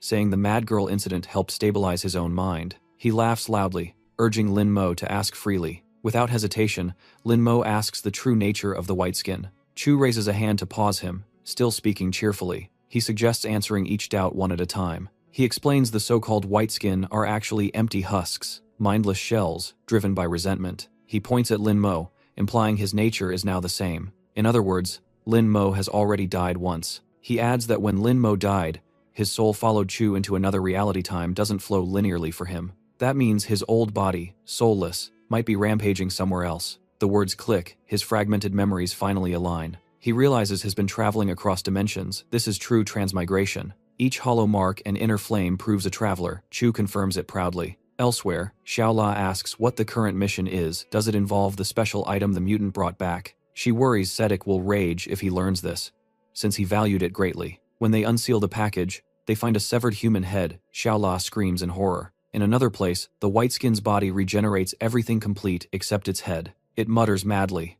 desperately searching for its missing head. Finally, it goes berserk, roaring and destroying everything nearby. Lin Mo arrives just in time to stop its frenzy. He frowns, wondering if the creature might be immortal. While he's confused, Chu jokes that he should just ask the thing directly, irritating Lin Mo mid-chaos. Lin Mo snaps, angry at being called its kin. Chu sneers he's ignorant for not reading more. Chu's childish attitude baffles him, he shouts, asking why she's acting this way instead of fixing things. Before he can finish, the white-skin recovers and rushes in, forcing him to strike first. It repeats the same attack as before, but Lin Mo notices subtle differences. He dodges just in time, realizing the enemy's faster, yet still probing. The white-skin suddenly shifts tactics, creating a massive suction field. Lin Mo can't react in time. He's pulled forward, gasping in shock. He's stunned to see the suction field far exceed all expectations. As he's pulled in, he feels the Minghe energy draining from his body. The loss of heat causes intense pain and growing discomfort. His strength fades rapidly, nearing a critical limit. He suddenly grasps the deeper meaning behind Chu's earlier words. As danger closes in, Chu's mocking voice echoes, and Lin Mo snaps back angrily. Suddenly, his body undergoes a bizarre transformation that shocks him. His arm detaches, and his entire white-skin form begins splitting apart. A new body forms, completely separate from him. That new body looks eerily familiar. Chu now, with his own body, smirks, saying some things must be done personally. Lin Mo reels in disbelief at what he's seeing. Chu laughs, declaring he was never just a parasite inside him. He reveals he gained a body once he formed a second core. The white-skin charges to attack, and Chu joins the fight instantly. But he warns that fighting now could unbalance their energy. Decisiveness is key. The white-skin repeats its suction technique, this time targeting below. Lin Mo instantly recognizes the same old trick. Still calm, Chu says if dodging fails, burn the suction away. He presses his hand to Lin Mo's heat core, preparing to strike back. The rapid heat drain makes Lin Mo dizzy. The white-skin's gravity pull intensifies dramatically.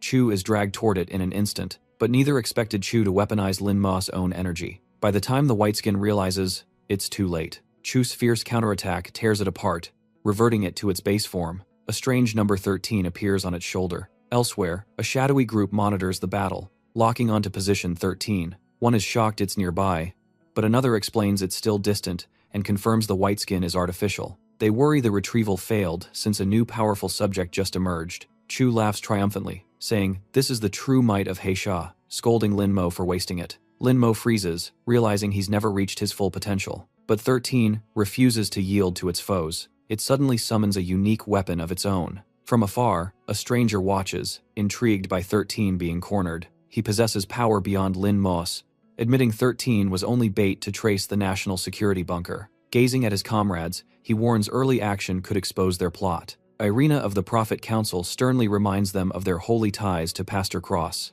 A little girl suddenly interrupts, lightening the tense air, tapping Irina's back, and startling her. Though a Prophet member, Xiao Yilin is still just a naive child. Irina sighs, thinking caring for kids truly tests one's patience. Cross chats with Han Kanyu, who explains she was delayed handling a tail. She suggests they all keep observing the battle from afar. Meanwhile, 13 forges an entirely new weapon outside. Waves of powerful gravitational force burst out repeatedly. Chu shouted orders while Lin Mo questioned the nature of those waves. He recalled how Chu once used gravity to suppress Shisan. Lin Mo quickly warned Chu about being tricked by illusions, but it was too late for Shisan to realize the trap. She was sucked in by her own gravity, unable to break free. This time, Shisan changed tactics swiftly. She reversed polarity, blasting Chu away with repulsive force. Only at close range did Chu feel the true weight of that push. Shisan leapt forward, striking with a fatal blow too fast for Chu to dodge. But something unexpected happened right after. Shisan froze as Lin Mo embraced Chu, blocking the attack. Lin Mo smirked,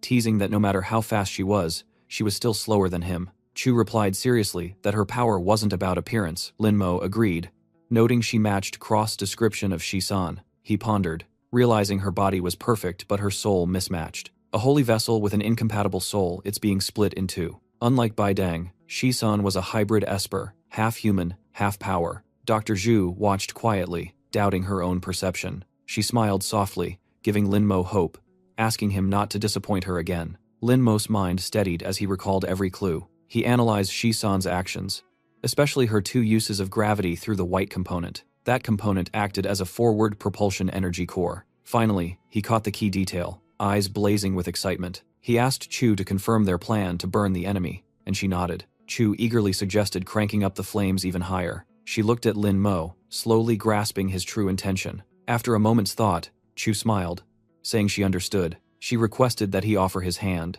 Before Lin Mo could question, her next move left him stunned. Chu grabbed his hand and pressed it against her chest, flustering him completely. Suddenly, a small crack appeared there, revealing a heat core. Lin Mo began pulling something out from within Chu's body just as Shisan charged in. Unaware of what was happening, Shisan attacked recklessly. From Chu's body, Lin Mo drew a blazing red dagger forged in extreme heat. Shisan was horrified by its murderous aura and destructive might. The ground and her body were sliced apart, leaving severe damage. Losing balance, Shisan collapsed to the ground. Before the burning blade that marked Lin Mo's line between life and death, he stepped forward, his aura blazing, utterly dominating the foe. Chu swiftly moved behind Shisan to strike from the blind spot. Knowing the left side generated propulsion, Chu attacked from the best angle to limit reaction. However, Shisan reacted in time, forming a repulsion shield to block. Chu confirmed her guess, the enemy could only defend with repulsion. This was Lin Mo's cue. He told himself it was his turn.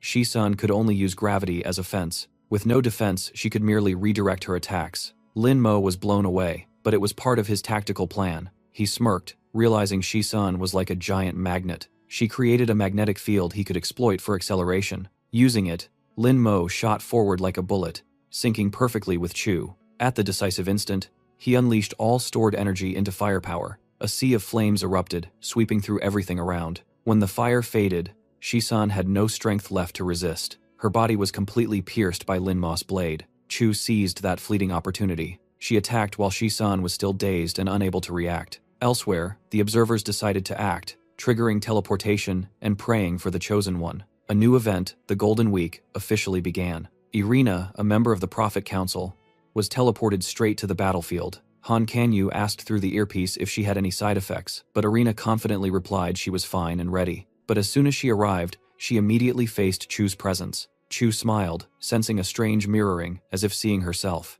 Irina's sword grazed Chu's eye, but caused no harm, like striking an illusion. Irina didn't hesitate, slashing again at once. A sharp strike shattered Chu's weapon.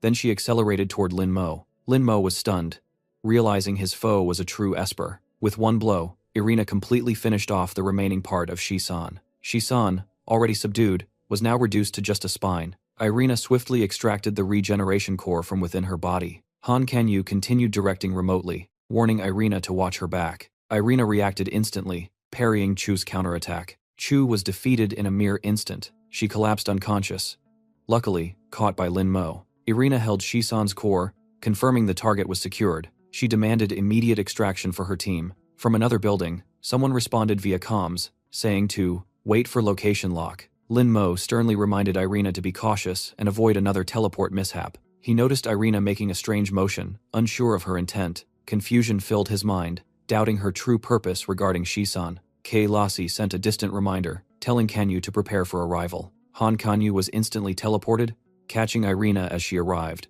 Irina was caught off guard, managing only a few awkward words. Han Kanyu reassured her that Shisan would be safe, making Irina furious and questioned Kei Lassie. Kei Lassie laughed it off, claiming his teleportation ability was still limited. Irritated, Irina threw Shisan's core at his face, shouting angrily. Even while hit, Kei Lassie cheerfully confirmed the item was secured and Shisan safe, though she'd need time to rebuild a body. The core was now inert, harmless. Han Kanyu spoke gently, urging Shisan to rest while following the Prophet Council's cautious orders. From afar, Lin Mo and Chu felt regret for losing Shisan, while Kei Lassie mused he should have reached out to them sooner. After the battle, only a thick white dust covered the entire city. The suffocating air made people cough inside, one asking if the fight was finally over. Dr. Zhu confirmed things were stable, while little Maggie innocently asked about the man in black. Lao Qiao glanced downstairs nervously, calling out to Mr. Lin with worry. From where he stood, there was no one in sight below. He sighed anxiously, wondering if Lin Mo had fallen from that height. Suddenly,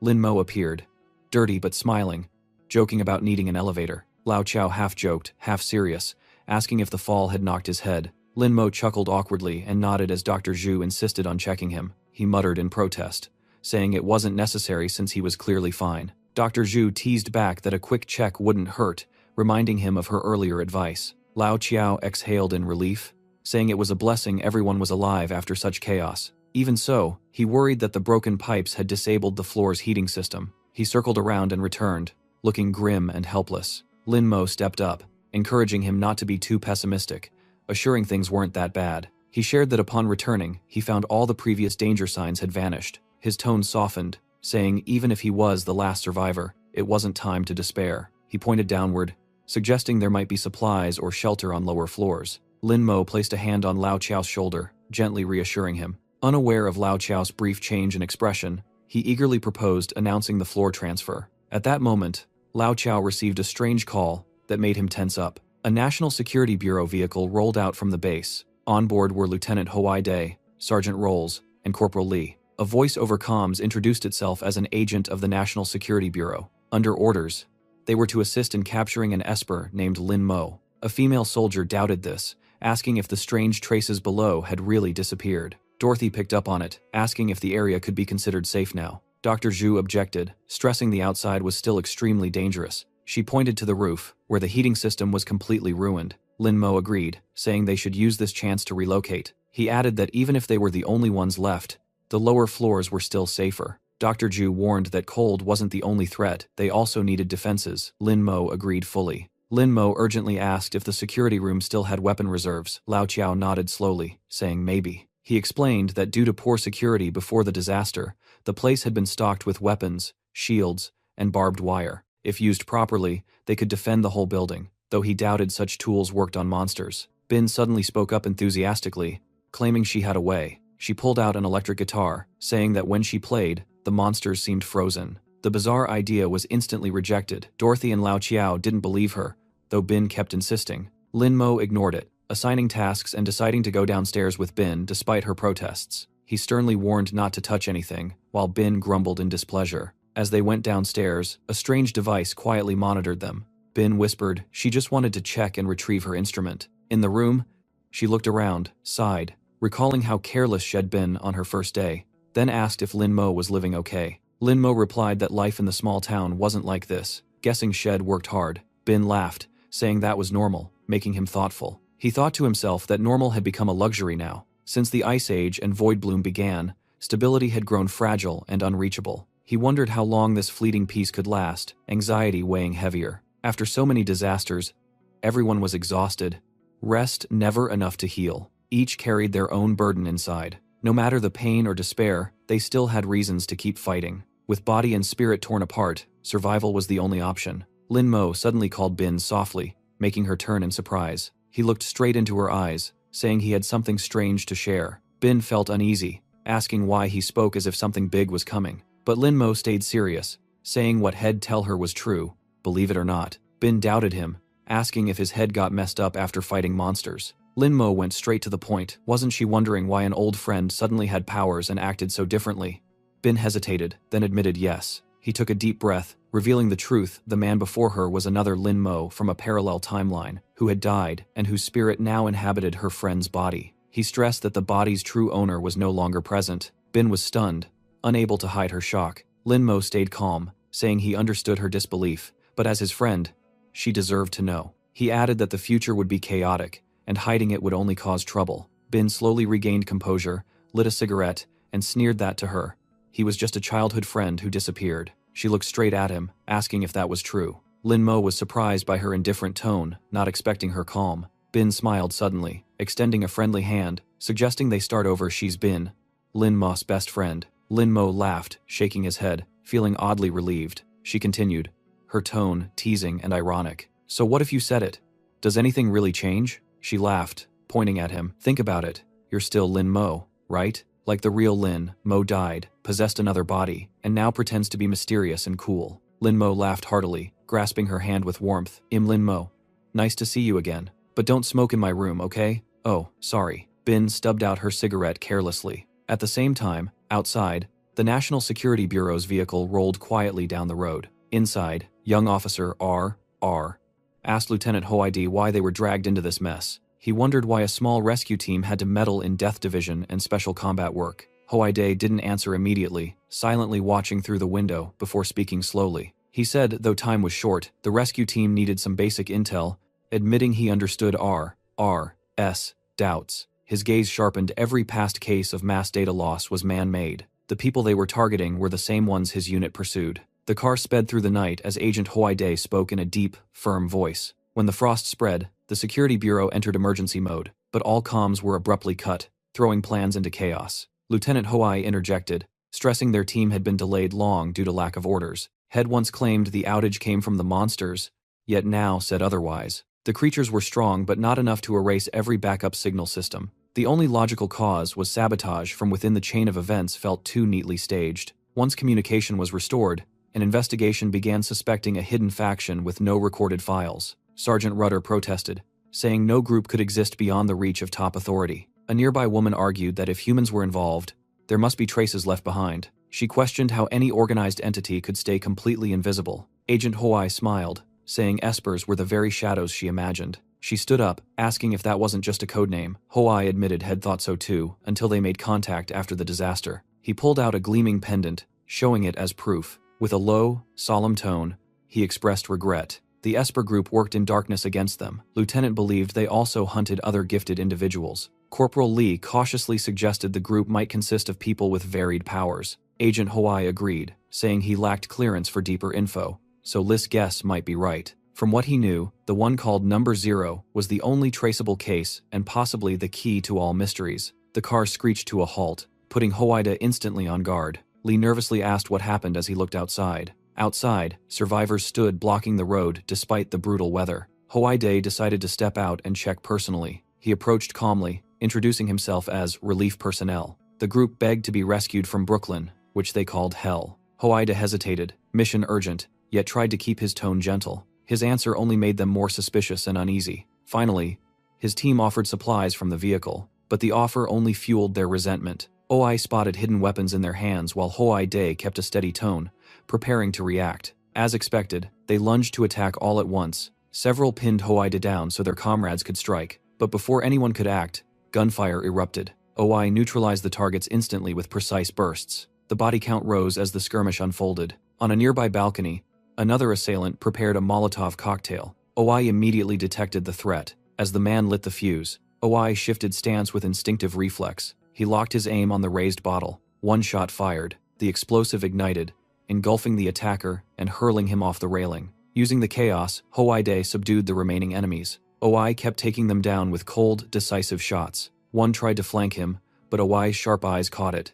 He drew his gun smoothly, like second nature. The bullet pierced the target's heart, dropping him instantly. Oi declared the area secure, and the team began cleanup. Hawaii ordered departure as one soldier trembled, asking who those attackers really were. He sighed, saying desperate humans become both hopeless and dangerous, and hoped Number 0 wouldn't end up like that. Elsewhere, Number 0 was hauling supplies while Bin complained about being sidelined. Bin pointed to a corner, excitedly suggesting it as a greenhouse spot, and nagging if he was even listening. He joked that scavenging felt like free shopping. Eventually, the team agreed to build the greenhouse on the east side of the third floor. The west side of that floor would serve other needs. Floor 6 was ruined, and floors 4 and 5 damaged, so they stayed on 3 for safety. The 2 lower floors were turned into traps and defensive layers for their forward base. Lin stood with folded arms, feeling something vital was still missing. Meanwhile, Lao Chiao and Sin bragged about their old exploits, each trying to outdo the other. Lao Chiao smirked, challenging Sin to a friendly match.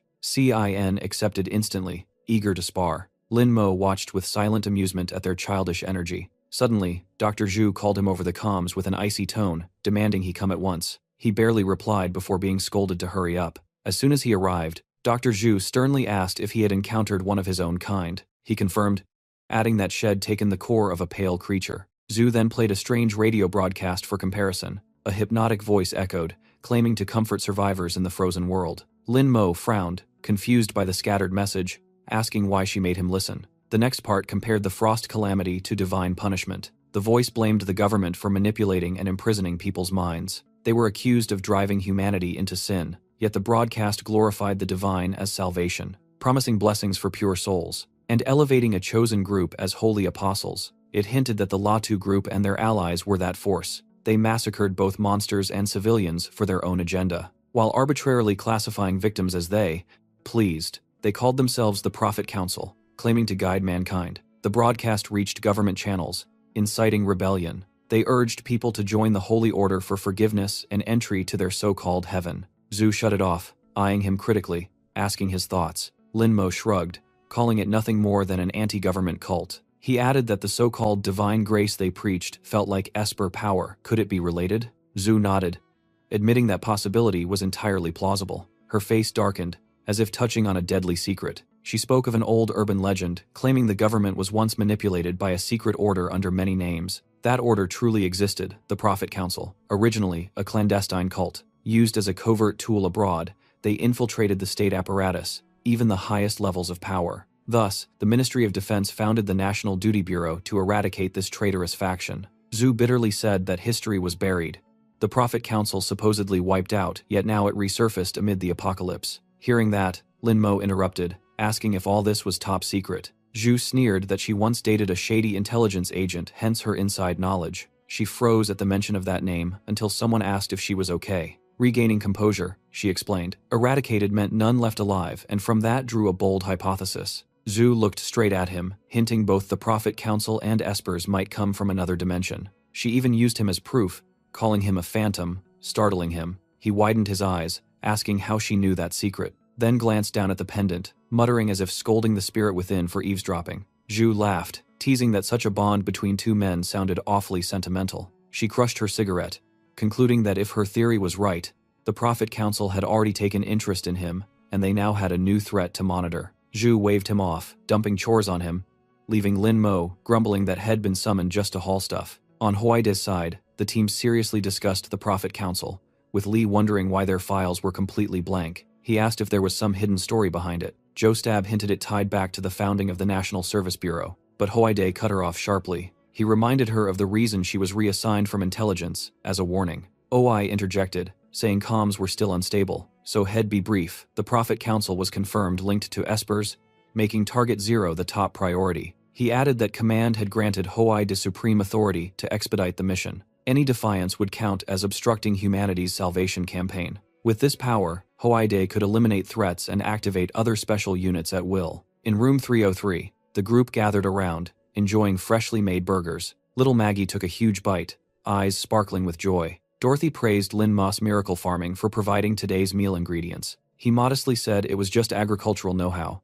Joking that the new tech deserved credit, Maggie gave him a thumbs up. Lao Chiao opened the fridge and found a bottle of well-aged liquor. Dorothy explained Shed kept it because he often reminisced about home, which delighted him. He handed Lin Mo some lime leaves and salt to prepare the drink properly. Lin Mo looked puzzled, not sure what was happening. Lao Chiao cheerfully explained it was the proper way to drink tequila, a treat for his savior. He kept praising until Lin Mo blushed, but finally laughed and agreed to toast. Lin Mo followed the guide, licking salt first to awaken his taste buds. Then he took a sip of the strong liquor as instructed. Finally, the sour lemon hit him, leaving him slightly confused. Still, Lao Chiao happily offered drinks to everyone, but Dr. Chu coldly refused, saying she neither smokes nor drinks. Dorothy suddenly noticed Cin was missing and wondered where Head gone. She remembered Sin was on guard duty today, essentially on a mission. She wanted to bring him food, but Lin Mo politely declined, saying Head go. Dorothy smiled and said she could do it herself. Yet, every move of theirs was already under outside surveillance. The Security Bureau agents were ready, and OI ordered an emergency comms check. Sergeant Vode instantly confirmed all clear. Other squads reported in, but Zose mentioned a small glitch with Xiao Li Zi's unit. Meanwhile, Li still didn't grasp the situation.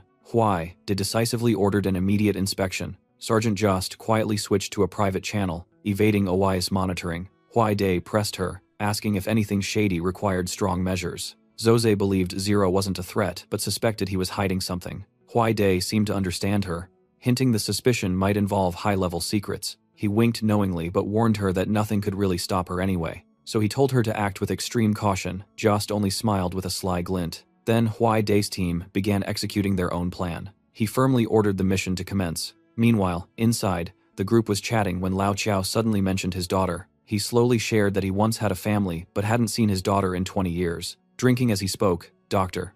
Chu worriedly reminded him his wound wasn't healed, and that the girl must be around her age now. With teary eyes, Lao Chiao grabbed her hand, choking out his daughter's name in apology. Drunkenly, he kept calling out Huanwana over and over. Hearing that name, Chu froze, sensing something strange. He sobbed harder, blaming himself for failing to protect his wife and child. Lin Mo glanced at Chu and smiled softly, earning a gentle scold from her. He briefly thought to himself, that family warmth seemed to melt the cold outside completely. But just then, a dry electric pop echoed, plunging the room into darkness. He frowned, guessing the generator had failed. Chu instantly grew alert, realizing it wasn't a simple malfunction. Even tipsy, Lao Chiao suddenly sobered up, saying destiny had come. He jumped up, grabbing his gun and knife, startling the others to ask what he was doing. Outside, Awai's team broke into the apartment, but got blocked at the entrance. Lee nervously questioned the intel's reliability, but Huai coldly replied they'd know once inside. Finding a maintenance duct, they quickly crawled through to advance deeper.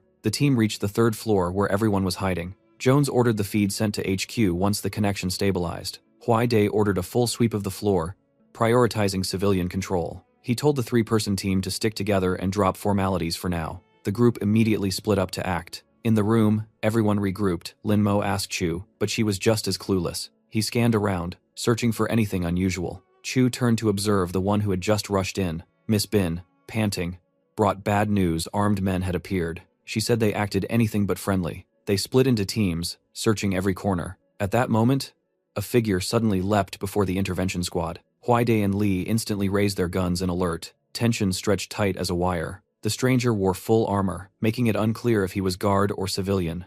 Huai stepped forward, introducing his unit and their rescue mission. The man replied in a low, mocking tone. It was Lao Chiao, behind a cold mask. He sneered, asking since when they started caring about others' fates. Sergeant Jost noticed something odd on the mask display that felt familiar. She accessed the internal database, and luckily found the needed data. She urgently reported to Lieutenant Huai that the man wasn't a civilian. Shocking him, she confirmed it was Rose Dapp, a notorious criminal once secretly seized by the FBI. Dapp was infamous for brutality, using corpses to escape, later recruited as a government informant. Hearing that, the lieutenant relaxed, thinking he was an ally, but Lao Chiao suddenly roared in rage, mocking the very idea. In a flash, he drew his knife. He attacked the lieutenant off guard, shouting they had killed his daughter. The deadly strike severed two of Huai's fingers. He charged again, blade flashing, crying for his daughter Gianna. In agony, the lieutenant still tried to block with his bare hands. Lao Chiao pressed harder, venting hatred and disbelief. Corporal Lee locked onto the target, ready to shoot. He shouted for his superior to duck. As the lieutenant bent, Lee fired a bullet shot straight into Lao Chiao's head. But the old man didn't budge. The strange mask left him unhurt. Lao Chiao coldly kicked the lieutenant backward, then swiftly pulled a hidden sharp dart. The dart flew straight toward Corporal Lee. The strike was too fast to dodge. Blood spurted from Li's wound where the dart hit. In the chaos, Agent Oi tried to call in a status report, but only Static answered, making him suspect something was wrong. Right then, Lin Mo appeared behind him, speaking cryptically about the snowstorm. He remarked that in such weather, rats seek shelter where humans are. With lightning reflexes, Oi spun and aimed his gun at Lin Mo. But when he turned, Lin Mo had vanished without a trace. His voice echoed from the dark, mocking how noisy agents were. Agent Oi coldly replied, declaring himself from national security. He stated clearly that he was there to arrest Lin Mo. But as he aimed, Lin Mo again dissolved into nothingness. He reappeared behind Oi, joking about being hunted amid a snowstorm. Lin Mo moved swiftly behind him, questioning their so-called duty to maintain order. He raised his voice, suspecting they were hiding something serious. Agent Oi turned, warning Lin Mo not to push his luck unless he wanted real trouble. Lin Mo scoffed, daring him to see if he could even take him down. Oi reloaded without hesitation. He unleashed a full magazine toward Lin Mo in seconds, but Lin Mo dodged like the wind, evading every bullet effortlessly. Seizing the opening, he lunged forward to counterattack. The strike knocked Oi's radio to the floor. Lin Mo frowned, puzzled why his hit missed. Agent Oi calmly countered, radiating icy confidence. His words struck deep, making Lin Mo pause. Something felt wrong. Oi explained his intuition, let him predict every opponent's move. Lin Mo narrowed his eyes, demanding Oi's true identity. Oi no longer hid it, saying had been clear from the start. He declared proudly he was with a national organization. His name was Din, a rare ability user. Meanwhile, Sergeant Zhu completely lost contact with her team, calling in vain. Only broken signals came through, leaving her confused. Static interference made communication impossible. Elsewhere, Corporal Lee dragged Huai to safety, calling for backup. Suddenly, another dart shot out from the dark. It struck Lee, sending him into searing pain. Both collapsed but refused to give up.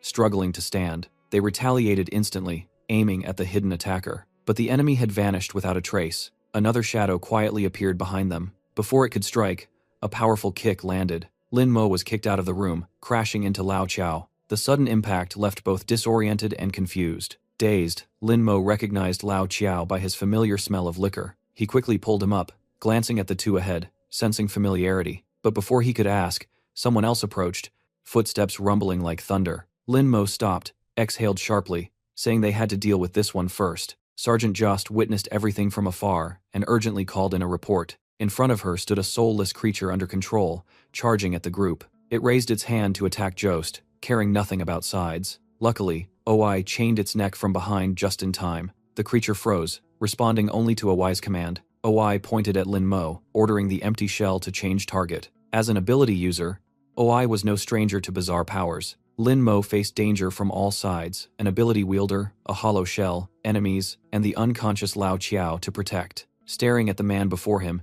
he sighed, knowing the coming fight was inevitable. He set Lao Qiao against the wall, murmuring an apology like a farewell. Before everyone's eyes, Lin Mo transformed into a warrior, his aura surging fiercely. OI stayed calm, but inwardly admitted Zero was truly formidable. Noticing his reaction, Lin Mo smirked, silently confirming he knew something. Without delay, OI ordered the hollow shell to attack and capture Lin Mo. Yet Lin Mo remained eerily calm, attuning himself to every detail around. He sensed the tension, predicting the next strike was near. With Lao Qiao behind him, he knew this wasn't a good place to fight. Even so, he chose to counterattack without hesitation. The sudden retaliation made the hollow shell hesitate, perhaps due to its cautious controller. OI muttered sharply, realizing Lin Mo's move involved sound-based manipulation. Seizing the distraction, Lin Mo dashed forward like lightning. His mighty punch shattered much of the building's structure, but an invisible shield completely blocked the blow. The impact was so great both fell to the floor below,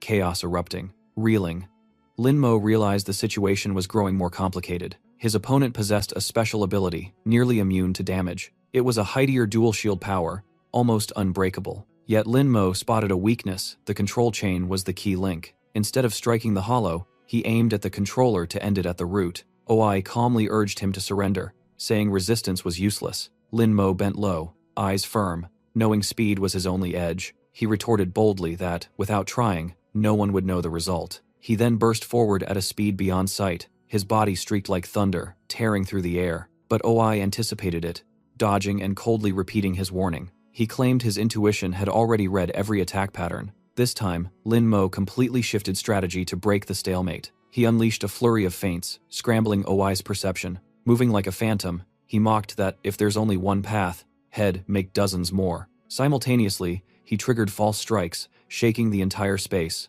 Inwardly, he affirmed that speed was the key to turning the tide. OI stayed calm.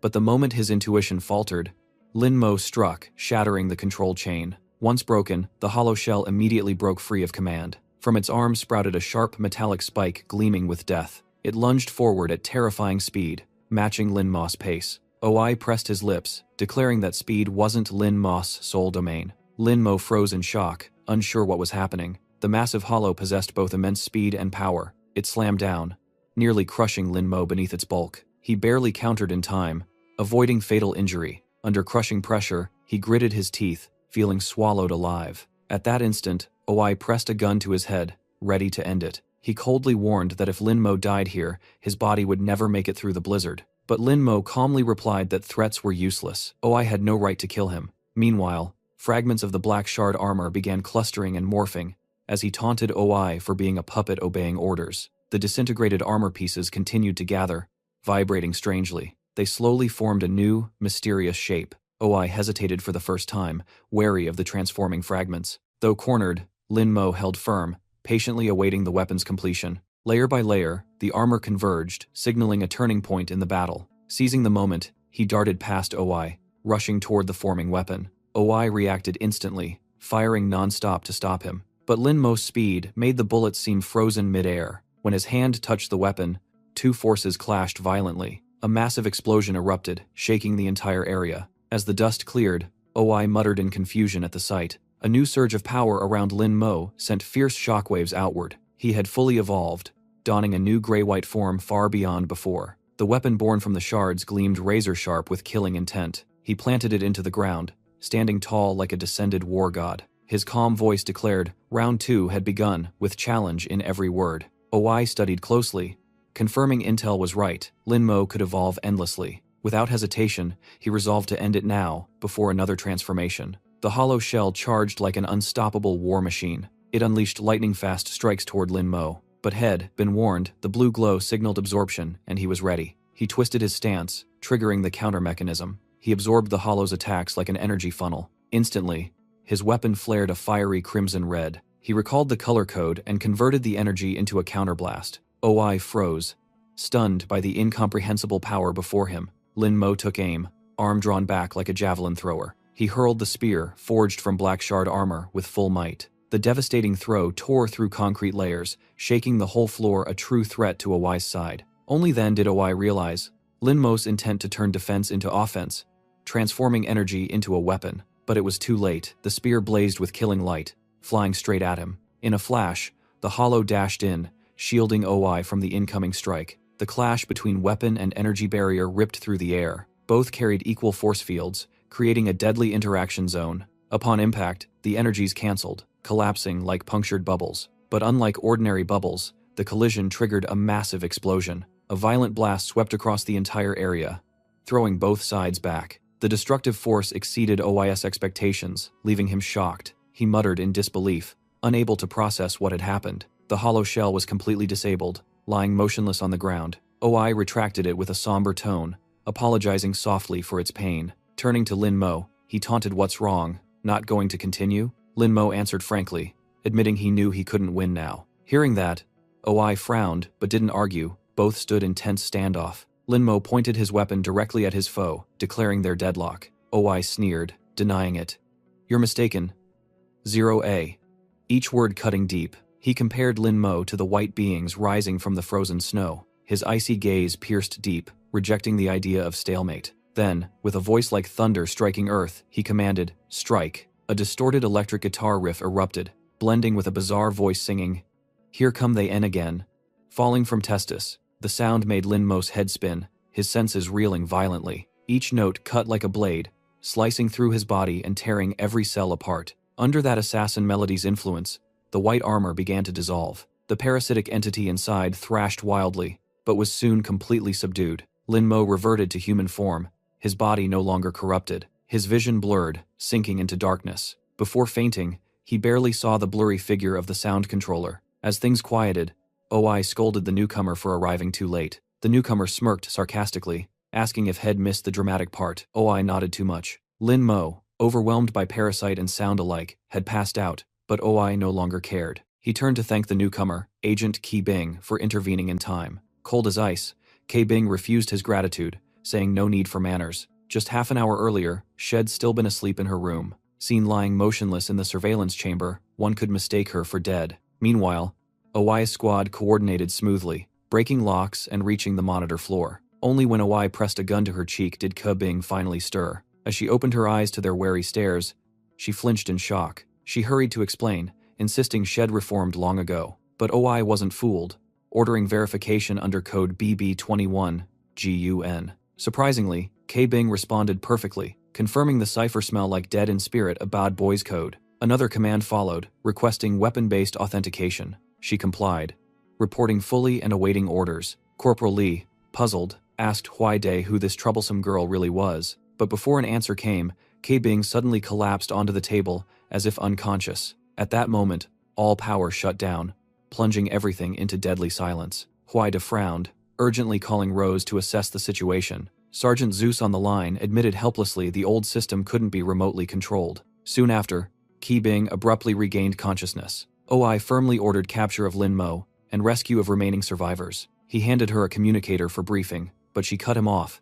saying, "Wait." She pointed out the blackout likely made Lin Mo and others relocate. They needed to split up to track them. Sternly, she stated that with current firepower they couldn't see Zero, but she had another plan. What she needed was the electric guitar, currently with the other group. Upon arriving, she reported and was asked anxiously about Lin Mo. Ke Bing deliberately gave a vague reply to distract them, but the sharp-eyed girl, Margie, noticed a small screen in the corner. The mischievous child tapped the lens, accidentally knocking something important down. Margie panicked, apologizing repeatedly. Dr. Chu approached and picked up the fallen object, wondering what it was. Looking closely, she realized it was a special camera, marked with the National Security Bureau's insignia. At that moment, Ke Bing stopped hiding. She drew her gun, pointing it at Chu, demanding her real identity. Dorothy panicked, clutching her daughter tightly, shouting for Ke Bing to stop. Dr. Chu's eyes flickered in admission. Everything had been exposed. Ke Bing, cold and furious, accused Chu of being a traitor to the National Biochem Organization.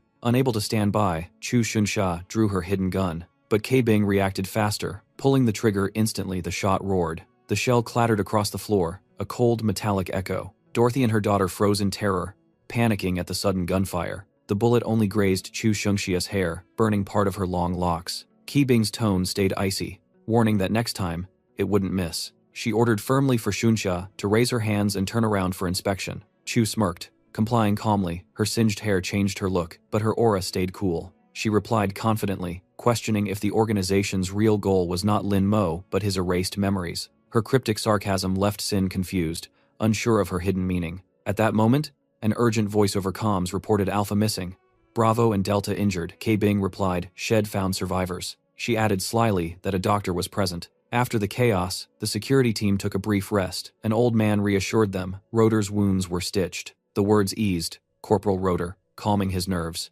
Suddenly, Lieutenant Huaidi froze mid-conversation, raising suspicion on the other end. Cin quietly observed, realizing Head brought Chu Shengxia to treat the old man, then asked Rotor about activating a private channel. Sin glanced at the bound Chu Shengxia, whose eyes gleamed with defiance and mockery. She tied her hair back, snapping that betrayal needs no riddles, the truth speaks for itself. Cin grew deeply suspicious, believing the freezing incident linked to traitorous agents like her. But Chu stayed unshaken, declaring they were the real traitors. Then, she dropped 3 words that froze everyone: Project Europa. Cin's face drained of color, his eyes trembling at the name. Chu explained that Europa, Jupiter's second moon, was thought capable of sustaining life. She sneered, mocking yet it's frozen.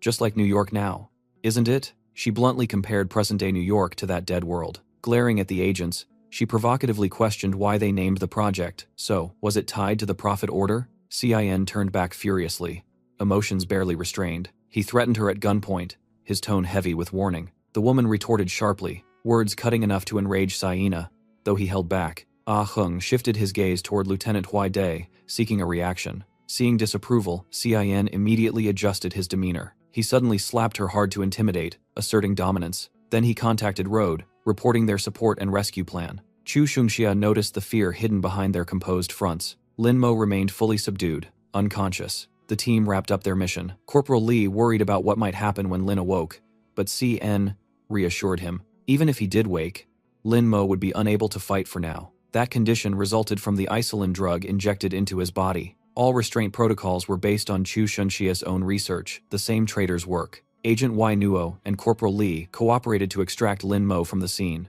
Cin stares coldly at Lin Mo, yet regret flickers beneath the chill. Her emotions hide neatly under that frozen mask. Sergeant Li curiously asks about the next move now that things have calmed down.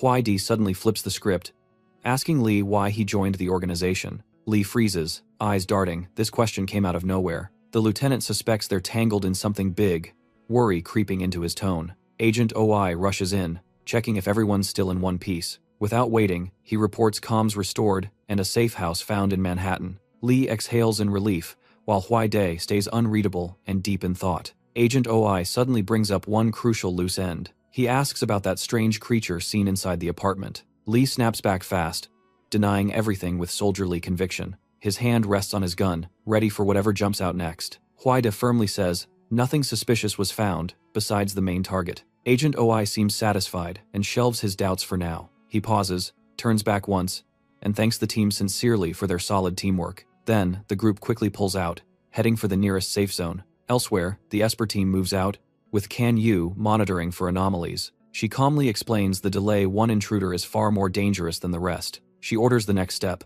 wishing the others success under divine pretense. The Bureau's vehicle rolls toward the designated evacuation site. Silence fills the car. Little Me clings to her mom in fear. The girl points at Lin Mo, tied up, asking why he's restrained. She also notices others detained, while Lao Chao wakes up looking lost. Maggie protests loudly, baffled why good people are treated like criminals. She eyes a stranger suspiciously, finger raised in doubt. Her shock deepens. He looks eerily like someone from her family. Duoluoxi tries explaining, but Maggie stubbornly clings to her belief. Dr. Chu can't help but chuckle, clearly amused by the scene. Bin frowns, questioning the reason for that smug laugh. Chu Shunya replies cryptically, truth is best seen through a child's eyes. She keeps mocking, making Bin bristle in offense. Meanwhile, Luode silently observes Lieutenant Huaide's every move. Li notices Huaide taking some medicine, concern flickering on his face. Li speaks up to comfort him, urging the commander to stay strong. Luode asks about his wound. Li shrugs it off, hiding the pain. He mutters that his injury is nothing compared to his leader's loss,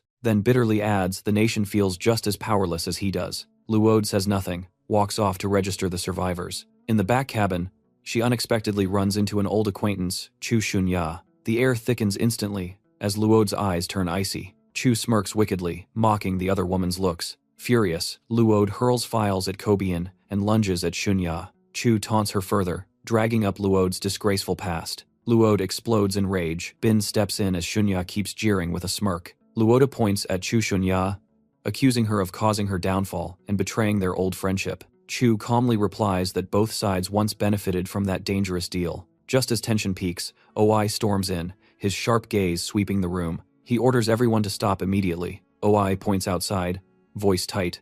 Someone's tailing them. The external surveillance feed flickers to life. They spot a motorcycle following its rider is Can Yu. With one glance, Luode senses this opponent's power far exceeds human limits. She's puzzled that Can Yu seems unfazed by the freezing cold. Chu explains coolly, it's a signature trait of espers. She elaborates that they absorb ambient energy to sustain abnormal states, prompting Luode to recall Lin Mo. Chu confirms and adds, they've evolved to withstand Arctic climates. Keeping her distance, Can Yu draws her unique energy pistol. With calm precision, she aims and fires without hesitation. That weapon clearly screams Heidegger Esper tech. The shot misses, but its sheer force proves how deadly she is. The Bureau's vehicle shakes violently, yet speeds onward. The impact throws everyone into chaos and panic. Can Yu stays icy, muttering shall just try again. Driver Lee panics, clueless about what just hit them. Huaide barks for more speed to shake off pursuit. He warns the enemy is closing in fast. Then a loading click echoes from their side this time. Oi jumps up and takes position at the gun mount. He fires repeatedly at Can Yu's bike, but Can Yu counters easily. Her weapon can annihilate with one pull. Oi senses danger incoming, shouting a warning. He slams the car door shut to brace for the counterattack. A massive explosion blasts the Bureau's car off the road. The vehicle flips amid dust and shattered asphalt. It finally skids to a stop by the bridge, barely intact. Can Yu brakes hard, regaining balance. From above, she surveys the wreck below. Seeing the destroyed car, she frowns she might have overdone it. But miraculously, the car flips itself upright, still operational. However, cracks spider across Can Yu's gun. One more trigger pull, and the weapon shatters uncontrollably. Even her helmet splits. She curses the lousy gear just as Irina calls in. Removing her helmet, Can Yu coolly replies and suggests checking the cargo. While Irina's surprised the mission wasn't a breeze, Can Yu answers with her trademark lazy excuse, equal parts evasion and apathy. Inside the wrecked Bureau car, chaos reigns as Lin Mo lies unconscious. Luode anxiously asks Chu Shunya if they can still go on. Chu calmly says, the road was never meant to be easy. Agent Oi urgently demands Lin Mo's condition report. Chu confirms he's stable, but Luode fumes at the obsession with Subject Zero. Chu promptly checks on the others and gets reassurance from a survivor. A voice from the back confirms Duoluoxi and Maggie are safe amid the wreck. Oi turns to Luode, bluntly questioning her vague attitude. He states his duty is to protect and deliver Subject Zero, nothing more. His icy tone and firm stare leave no room for argument. Luode hesitates, unsure what he's implying about her team. Suddenly realizing something, she bolts toward the cockpit. She shouts frantically for everyone to stay back. Up front, Huaide and Li are trapped under fallen debris. Li insists he's fine, despite being stuck. But Huaide's bleeding badly, prompting Chu Shunya to rush over. He calmly tells her not to panic. He smiles faintly at Luode, saying he's not dead yet, then falls silent. Pointing outside, his tense gaze hints he's seen something alarming. Headlights reveal a scene that freezes everyone in shock. He sighs, admitting the situation's far worse than expected. Outside, countless twisted husks swarm and encircle the area. Even Oi mutters nervously. He's never seen this many husks before. He steadies himself, hatching a counterattack plan. He calls to CIN, asking about sound amplification, but Bin's too shaken to answer clearly. She reminds him the instrument's broken, no sound tricks this time. With no choice, Oi reverts to plain old firepower. As Luode passes, he asks for backup weapons, but she ignores him. Luode strides straight to Chu Shunya, confusing her. Without a word, Luode cuts her restraints. Chu freezes, unsure if it's trust or a test. Luode hands her a medkit, eyes sharp with urgency. She clarifies it's not forgiveness, just using Chu skills to save Huaide. She orders Chu to treat the commander's abdominal wound immediately. Chu agrees, but admits she'll need help. Duoluoxi volunteers, claiming she knows a bit of first aid. Maggie assures her mom she'll be fine, so she can focus. Sin eagerly offers to help, but is instantly rejected by Maggie. The girl's distrust silences Sin, who instead searches for weapons. Lao Chao asks to be untied to assist, earning a teasing remark from Luode. He growls that laws mean nothing now, only cooperation can save them. At that moment, the husks attack with renewed fury. Sergeant Lee is pierced by a sharp metal spike. He grits his teeth and holds his ground. Suddenly, a gun presses to his shoulder with a firm warning. Luode fires instantly, blasting the creature down. Her swift shot saves Lee from certain death. Meanwhile, Chu and Duo Luoxi treat Huaide as he still manages to crack jokes. But the wound's worse than expected, an artery may be severed. As the husk battle rages, Kenyu's sudden arrival puts Oi on full alert. He instantly recalls another lurking threat, Tri Bing.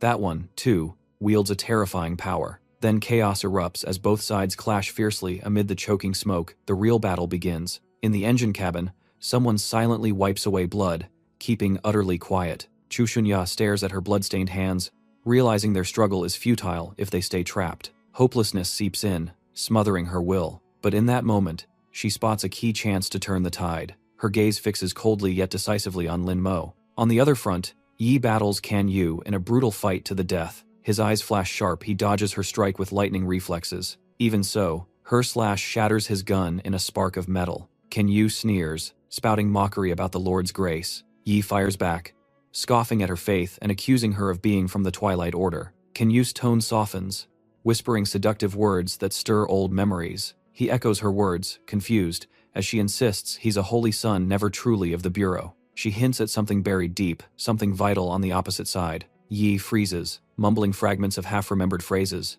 A vision of a purple-haired girl appears, Bridges, his old comrade. That patrol with her resurfaces. A rare, warm memory. Yi's hand trembles as he grips the gun, torn between reason and emotion. Then truth hits, one is gone, one remains. That clarity helps him choose between past and present. He raises his weapon, voice-firm hellfight for the one he must protect, for he believes Lin Mo is the key to ending the eternal frost. At that moment, a monster bursts into the vehicle, chaos erupting, as Bin and Lao Chao swiftly take it down. Bin turns, shouting for backup, in panic. Meanwhile, Chu Shunya quietly approaches Lin Mo, untying him with fierce resolve. Before she can act, Bin rushes in, gripping her wrist suspiciously. She glares back, demanding if he has any better plan. Outside, the husks swarm tighter, waiting to devour them, and another powerful Esper still hunts nearby. On Yi's side, Can Yu lunges forward like a dark blur too fast to track. He fires, but bullets pass clean through her body. He freezes, horrified that the shots did nothing. Before he can react, Han Can Yu finds herself atop Lin Mo's vehicle, blade poised to strike. Chu Shunya glances up, violet shards shimmer in midair. Han Can Yu lands gracefully, smiling with pride and poise. Chu Shunya flings Bin's hand away, shouting for him to move. A twisted creature grabs Han Can Yu's leg at the car door. Bin leaps to assist, suggesting they use magic to counterattack. With a clean slash, Han Can Yu cuts the monster down. At that same instant, Chu Shunya injects something into Lin Mo's neck. Turning back, she sees Han Can Yu still smiling victoriously, eyes fixed on Lin Mo. Suddenly, Lin Mo's eyes snap open, a strange blue light flaring within. He jerks upright as Han Can Yu whispers seductively, "I came to take you home." Lin Mo stares at her, eyes so strange they make her flinch. A surge of green energy blasts out, hurling Han Can Yu from the vehicle. Lin Mo collapses, his torn shirt oozing glowing green fluid. Strange liquid drips from his lips as he mutters about weakness and the mysterious mask. Chu Shunya approaches, gently removing the mask from his face. She says she injected LHC serum made by Liu Kei, asking how he feels. Lin Mo stares blankly, commenting on her new hairstyle, making her blush, while he talks as if nothing's wrong. Chu suspects brain damage and taps his head like fixing a glitch, making him yelp in pain. He tries standing, clutching his stomach in agony until she steadies him, worried. Their survival now depends entirely on his condition. The monster's roars still echo outside, unending. Lao Chao grits his teeth, firing non-stop while repositioning. Sweat drips as he realizes the overwhelming enemy count. This is dire. Chu rushes over asking for sweets.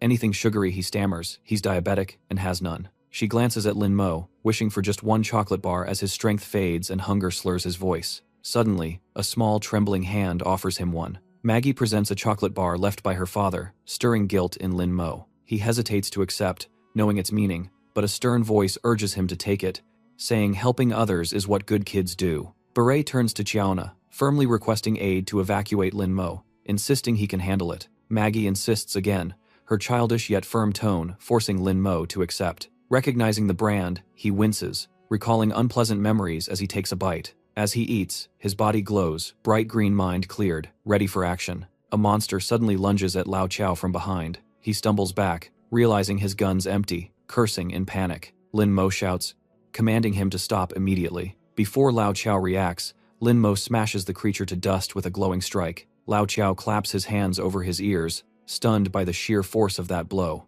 A faint smile crosses Lin Mo's face as green light traces his skin, mysterious and calm. He steps over the corpse, eyes gleaming with excitement for battle. This is getting fun, he grins, as nearby monsters tremble and retreat. He frowns thoughtfully, realizing they're genuinely terrified. Just as he suspects, the monsters turn tail and flee in chaos. He stares, stunned by the sight. The horde is actually retreating. A static voice crackles from the comm, demanding a report. Yi replies quickly, saying they're in trouble, and asks for reinforcements. Amid the fleeing husks, Han Kanyu smirks arrogantly, mocking them for knowing fear despite their emptiness. Even so, she muses that humans fearing the Holy Sun is only natural, then calmly approaches Lin Mo, her hand still dripping after crushing a beast. Her eyes are cold yet profound, as she declares herself the leader of the Twilight Order, inviting him to join their sacred mission. At the mention of the cult, Lin Mo recalls the warnings and rejects her flatly without hesitation. His refusal wipes the smile from Han Kenyu's face,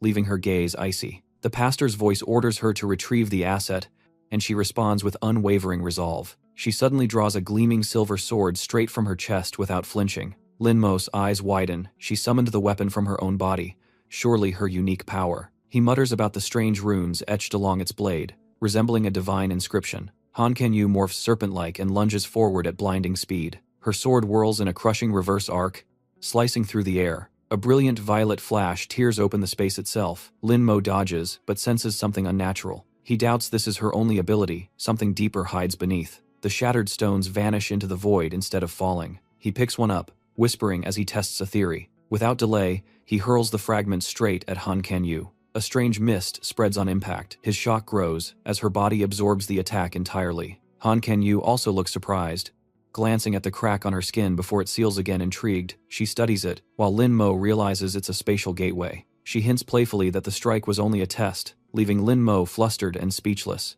She smiles enigmatically, claiming his true power hasn't surfaced yet. Lin Mo doesn't deny it but stays guarded, suspecting she's provoking him psychologically. Chu Shunya monitors the energy readings, worried that Lin Mo's recovery rate is too low. In truth, the parasite within him hasn't fully awakened. When fighting espers, victory depends on wielding one's power like a tactical card. Though composed outside, Lin Mo sweats inwardly. He lacks his trump card, Heisha, and fears she still hides hers. It feels like being strangled in a forest. Death could come any second. Han Kanyu suddenly leaps skyward, slashing downward as Lin Mo dodges with refined agility. She lands gracefully, eyes bright with delight. She's enjoying this duel. Even her aerial assault missed, proving his speed is exceptional. Lin Mo clenches his fists and charges like a storm, furious at her serpentine form yet determined to land a decisive blow. His punch shakes the space itself with raw force, but Han Kenyu stands unscathed, not even scratched. He freezes, stunned beyond belief. His hand has passed through her body without any physical effect.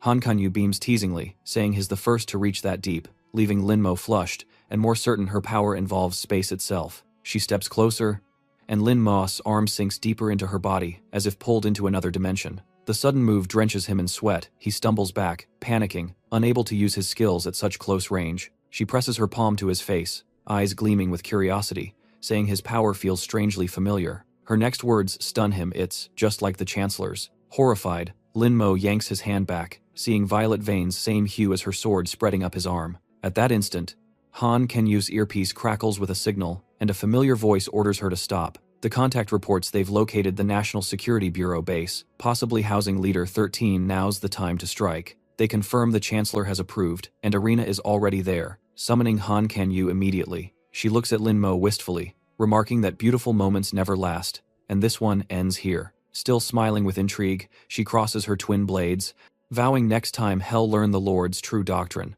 Both swords flare with blinding violet light as she readies a final strike. The blast flings Lin Mo backward. He shields his face to lessen the impact. When the light fades, Han Kenyu has vanished completely. He stands stunned, unsure what just happened, wondering if she truly retreated. Chu Shunya rushes over, checking his condition with worry. Lin Mo scans the now empty field and murmurs that they might be safe for now. Suddenly, a roaring gust and thunderous noise descend from above, startling them both. Lin Mo looks up, astonished to see a helicopter landing. On the ground, Yi stands waiting. Eyes bright. Reinforcements have arrived. A squad of national security officers swiftly deploys, issuing crisp commands. They begin rescue operations, introducing themselves as part of the security division and saluting the frontline team. Chauna glances outward, suspicion flickering as she spots a familiar face. Yi hurries forward to greet the commanding officer with respect, surprised at his presence. The commander turns briefly, commends Yi for completing the mission. Yi smiles, proud of his success. Near Lin Mo and Chu Xunya, another team surrounds them, flashlights glaring, putting them on guard. Chu mutters warily, puzzled why Bureau forces left base for this mission. Lin Mo quietly senses someone important approaching. The crowd parts for two arrivals as a voice announces solemnly the capture of Subject Zero is complete. They are Gao Di, National Strategy Representative, and Barbara Ripley, Head of Biochemical Security. Barbara chuckles, clearly amused. Recognizing Barbara, Chu Xunya instantly takes a defensive stance, voice tense, while Barbara smirks mockingly. Barbara taunts her, recalling Chu's old line about meeting in hell, and notes it's finally come true. Chu steps in front of Lin Mo, demanding to know Barbara's link with Gao Di. A notorious power broker. Barbara scoffs, feigning offense. Gao Di cuts them off, speaking calmly but with palpable authority. He said they came for Lin Mo, the Esper No. 0, needed for an investigation about the ice seal incident. Lin Mo was utterly puzzled. Chu Xunya instantly blocked him, loudly warning Lin Mo not to trust that liar. She accused Gao Di of pushing the sinister Europa project behind everything. Barbara frowned in confusion, clearly unfamiliar with that plan, her eyes turning doubtful. She turned coldly to Gao Di, demanding a clear explanation of what was happening. Instead of answering, Gao Di's face changed color, alarmed and scared, asking how she even knew of that top-secret plan. Chu Xunya laughed calmly, saying she hit the weak spot. Lin Mo, puzzled, asked if she just wanted confirmation. She nodded, praising him as her finest experiment. Gao Di's face turned icy, his voice deadly, declaring Shed crossed the line, and forgiveness was off the table. His words were a remote death sentence. A sniper already had Chu Xunya in his sights. As the bullet fired, Lin Mo dashed forward and caught it midair with lightning reflexes. He smirked, joking that even fishing now required helmets, while Chu Xunya laughed proudly, eyes bright with trust. Lin Mo examined the bullet, smirking that this was just like erasing witnesses in a bad movie. Barbara lost control, grabbed Gao Di's collar, and screamed for the truth about the ice seal event and the Europa project. Gao Di coldly glanced at her and ordered that it wasn't time for her to know everything. He commanded the soldiers to drag her away, though Barbara kept shouting for answers. Meanwhile, Chu Xunya panicked, warning Lin Mo he was exhausted and not yet fully recovered. Lin Mo looked at his hand, the blue marks spreading, thinking if he used full power, he could end them all. Gao Di decisively ordered Lin Mo captured alive and Chu Xunya killed, igniting Lin Mo's fury, but he still thought at least he could save someone. B-Rex yelled to stop the troops, demanding Gao Di's true intent toward Dr. Chu and confirming civilians were safe. Lin Mo sprang up, shielding Chu Xunya, firmly declaring he wouldn't run anymore. He suddenly pulled her close, urgently telling her to hold on tight. Chu Xunya muttered helplessly that she knew he'd pull this stunt again. Then Lin Mo shot into the air, a blazing blue trail behind him, zipping past skyscrapers so fast the soldiers' bullets missed completely. Gao Di stood stunned, unable to believe that terrifying speed. Barbara furiously scolded him as a wooden-headed fool, reminding him Shed warned about 0 seconds hyperspeed force wouldn't work. Without arguing, Barbara used a medical trick to knock Gao Di down, wiping the last trace of arrogance from his face. Gao Di panicked, asking what to do next, insisting they chase immediately. Barbara surveyed the hollow corpses around, then coldly ordered retreat. There was still too much she needed to uncover. At that moment, Lin Mo and Chu Xunya shattered a glass window as they shot past the high-rises. He shielded her as they landed, then coughed hard from the impact. Chu Xunya quickly checked on him, worried, and realizing his condition was bad. Lin Mo looked down, seeing green fluid leaking from his wounds, hurriedly wiping it off. Chu Xunya walked to a corner, speaking calmly as if nothing was wrong, confusing Lin Mo. Suddenly she tossed something at him, telling him to catch it was a milk box. He noted it seemed frozen solid and wondered where it came from. Looking up, he saw her sitting beside a corpse, studying it closely as if Shed discovered something. She observed the body had long been dead, likely from a bullet to the chest. She pointed farther away, saying it looked like the two had killed each other. One might be the murderer. Maybe survivors had fought over supplies and ended up dead, but at least they got some loot out of it. Bad luck with a silver lining. Hearing that, Lin Mo fell silent, eyes dim, murmuring that others' tragedy had become their chance to live just like the old days. His mind cracked with old memories while Chu Shunya worriedly tried to pull him back to reality. She smacked his shoulder playfully, saying what mattered now was filling their stomachs. After rummaging around, Chu Shunya made a bizarre hot pot of onions, potatoes, and canned milk that stunned Lin Mo. She stayed calm, saying even Chinese restaurants had hot pots, and if he disliked it, he could ask the upstairs neighbors. Lin Mo awkwardly said he didn't mind the ingredients, just that the combo seemed a bit reckless. She defended herself, saying milk needed thawing, food didn't always need cooking, and it was efficient use of resources. Lin Mo sighed, but admitted she had a point. Suddenly he suspected she might not know how to cook at all. Chu Shunya snapped back that she was a doctor, not a chef, and picky eaters shouldn't exist in the apocalypse. Before he could reply, she shoved a steaming potato into his mouth, making him yelp from the burn. He shouted it was scorching, while she calmly explained it was an efficient calorie boost. Neither noticed someone spying behind the wall. A trembling girl hid there with a baseball bat, muttering to stay calm and not panic. Meanwhile, Chu Shunya kept teasing that they looked like a couple on a frosty date, while Lin Mo ate and complained it was too hot. She checked her watch. Her protective suit had only 23 energy left, and warned Lin Mo that while he could handle cold, she couldn't. With the system about to shut down, they had to find a recharge station fast. At that moment, she spotted a shadow moving behind Lin Mo and reacted instantly. She stepped in front of him, drew her gun, and shouted a warning for the stranger not to move. A shaky voice answered from behind the wall as a girl slowly stepped out. She tripped over a corpse and fell face first to the floor. Losing grip, she accidentally hit herself with the baseball bat. Chu Shunya kept the gun aimed, questioning her as the girl stammered she wasn't a monster. The girl introduced herself as Penny, claiming she was just a survivor, scavenging for supplies nearby.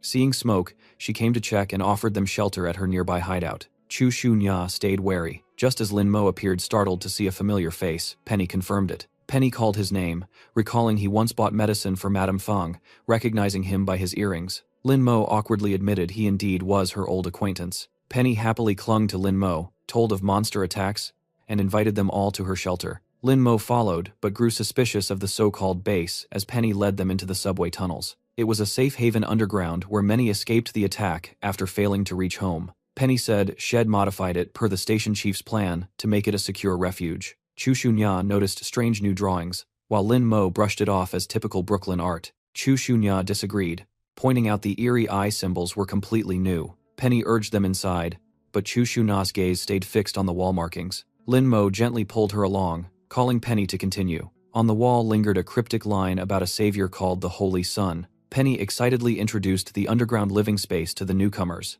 The subway was now everyone's temporary home, nicknamed New Yorkers like. Lin Mo glanced around, sensing something off in the atmosphere. A man in white was performing a ritual before the eye emblem, then turned to greet Penny and eye the strangers. Penny handed over a supply bag, hurriedly explaining, while the man anxiously asked about the station chief. Footsteps echoed. Penny realized the person they awaited had arrived. The station chief, a blonde policewoman, appeared with guards, scolding Penny for sneaking out. Penny explained her sick brother forced her to gather her quota. She also reported finding and bringing new survivors. She said they were old neighbors who'd lost their homes. Lin Mo silently doubted the leader, while Chu Shunya urged calm. The station chief decided to follow standard intake procedures. Soldiers surrounded them, making Lin Mo tense and demand their intent. The station chief examined him closely. Lin Mo grew wary of her scrutiny. She froze mid-inspection, as if shocked by what she saw. She stammered, recognizing a unique mark that revealed his true identity. Everyone in the station dropped to their knees, chanting, "Welcome to the returning Holy Sun." Lin Mo stood dumbfounded, unable to grasp their sudden fanaticism. Chu Shunya explained they were from the Prophet Association, not the hostile faction from before. The station chief solemnly declared they'd long awaited the Holy Sun and his guardian saint. She said since Doomsday, they'd been abandoned with no rescue. The walking wooden corpses had also vanished without a trace. At first, she doubted divinity until witnessing something truly supernatural. That was when she first saw the Holy Suns appear with her own eyes. After that event, they followed the Prophet Association, protecting survivors under the Holy Sun's blessing. Before departing, one Holy Sun prophesied that a man with sacred eyes would come here. They believed that prophecy and waited, even when hope seemed futile. The survivors here now sought his protection, the living emblem of their faith. Lin Mo silently looked over the crowd, repeating the word hope in quiet doubt. In this ruined world, hope was the most precious luxury everyone still longed for. Penny stepped forward, bowed, and reverently offered him a sacred gift. He looked down, it was several boxes of food, and wondered silently. The The station chief explained it was holy nourishment prepared to sustain the holy sun in survival battles. Chu Shunya realized they risked their lives outside just to gather supplies for maintaining the holy sun. Someone worried aloud about food shortages but was silenced by the station chief. The station chief dismissed the concern, insisting preserving the holy sun came first. Lin Mo watched, feeling as if everyone was controlled by some unseen force. He turned to Chu Shunya, eyes resolute, clearly having made a decision. She quickly grabbed his hand, warning resistance might lose the crowd's trust. He smiled confidently, telling her to trust an experiment like him. He already had a plan. Chu Shunya watched him go, doubtful of what he intended to do. Lin Mo approached the station chief, learning her real name was Hannah, who asked what he wanted. Hannah looked uneasy before his overpowering presence, confirming they saw him as their sole hope. He asked plainly, if he was their hope, what could he truly do to help them? A faint haze of smoke drifted through the tense air. Chu Shunya stood in the shadows, smoking and muttering irritably. She guessed Lin Mo's plan was to build a crop section inside the train car to improve food supply, and to restore electricity and heating to survive the cold underground nights. Had done so much, she joked he was more like a holy mother than a holy son. Now, Lin Mo chuckled, calmly asking, since when kindness became mockery, Chu Shunya snapped that his trust got him killed and sent to this world. Lin Mo denied it gently, saying it was trust, not naivety. She was stunned, staring at him half in disbelief. He continued, saying they believed in him first, and he helped not out of pity. Waving to someone nearby, he added that using his power drained him badly, so the sacred food was indeed necessary. He recalled their first meeting, when she saved him from the heat, her hair long and shining then. Chu Shunya angrily smacked his shoulder, telling him to stop talking nonsense. Lin Mo just grinned, explaining he too needed people working like the Prophet Association, but in a different way. He relied on genuine goodwill, not deceit or coercion, then raised his hand in a victory sign. Chu Shunya got so mad she dropped her cigarette, burning her shirt. Lin Mo burst out laughing, then promised to stop acting clever, but she barked at him to get to the point. He turned serious, repeating her claim that he trusted people too easily, but he disagreed,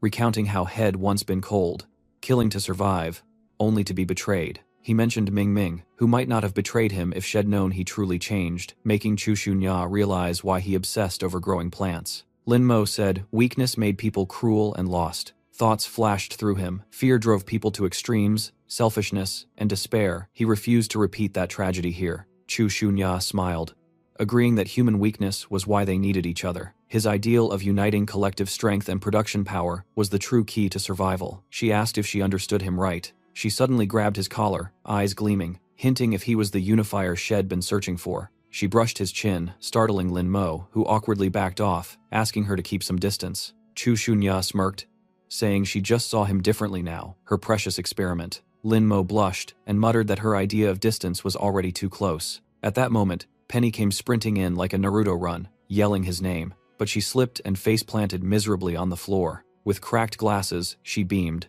saying she'd found something fascinating below. Penny led them to a dark tunnel discovered after restoring the power grid. It used to be a maintenance route, but it looked nothing like a repair tunnel. Lin Mo spotted a strange iron door marked Gate A. Lin Mo asked skeptically, while Chu Shunya smiled knowingly, no doubt about it now. Penny trembled, wondering if this was the entrance to those creepy New York subway legends. Lin Mo spun her around a few times and pushed her away, telling her to warn others not to come. He and Chu Shunya would check it out. Chu Shunya gleefully pulled out an employee card and slid it into the scanner. The machine sluggishly verified data, prompting her to mock it as a turtleage antique. Lin Mo eyed her suspiciously, asking why she had a card if she'd quit the system. She said she'd retired, but the card wasn't hers. It bore the name and photo of Joanna. Lin Mo stared, asking when she got it, teasing that no wonder her coworkers hated her. She coolly replied, "If you steal from sheep, you'd better be tough."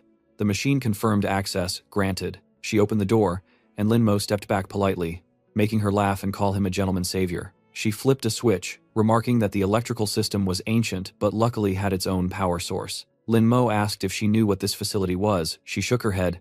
Earning his sarcasm, she shot back to just keep watching. Lin Mo leaned toward a vent to peer inside. He wiped the edge dust so thick it proved the place had been abandoned for ages. No signs of frost or ice. He suspected it was due to the underground environment or special heating system. The deeper they went, the more uneasy Lin Mo felt, while Chu Shunya noticed old-fashioned machinery everywhere. Yet the installation style was strangely modern, as if recently expanded. Entering a chamber, Lin Mo froze and gasped in shock. Before them glowed rows of red monitors bearing the emblem of the National Security Bureau. Chu Shunya rushed forward angrily, realizing the agency had hidden a base under civilian grounds. Lin Mo quipped, it looked like it guzzled the whole national budget. A keyboard appeared on the screen, requesting an agreement code. She stepped back, puzzled, then suddenly recalled a crucial keyword, Europa. She typed in Europa Project, and the system instantly verified success. Blue light flooded the room as the screen announced System Update Initialization. Numbers streamed rapidly until the update reached 100.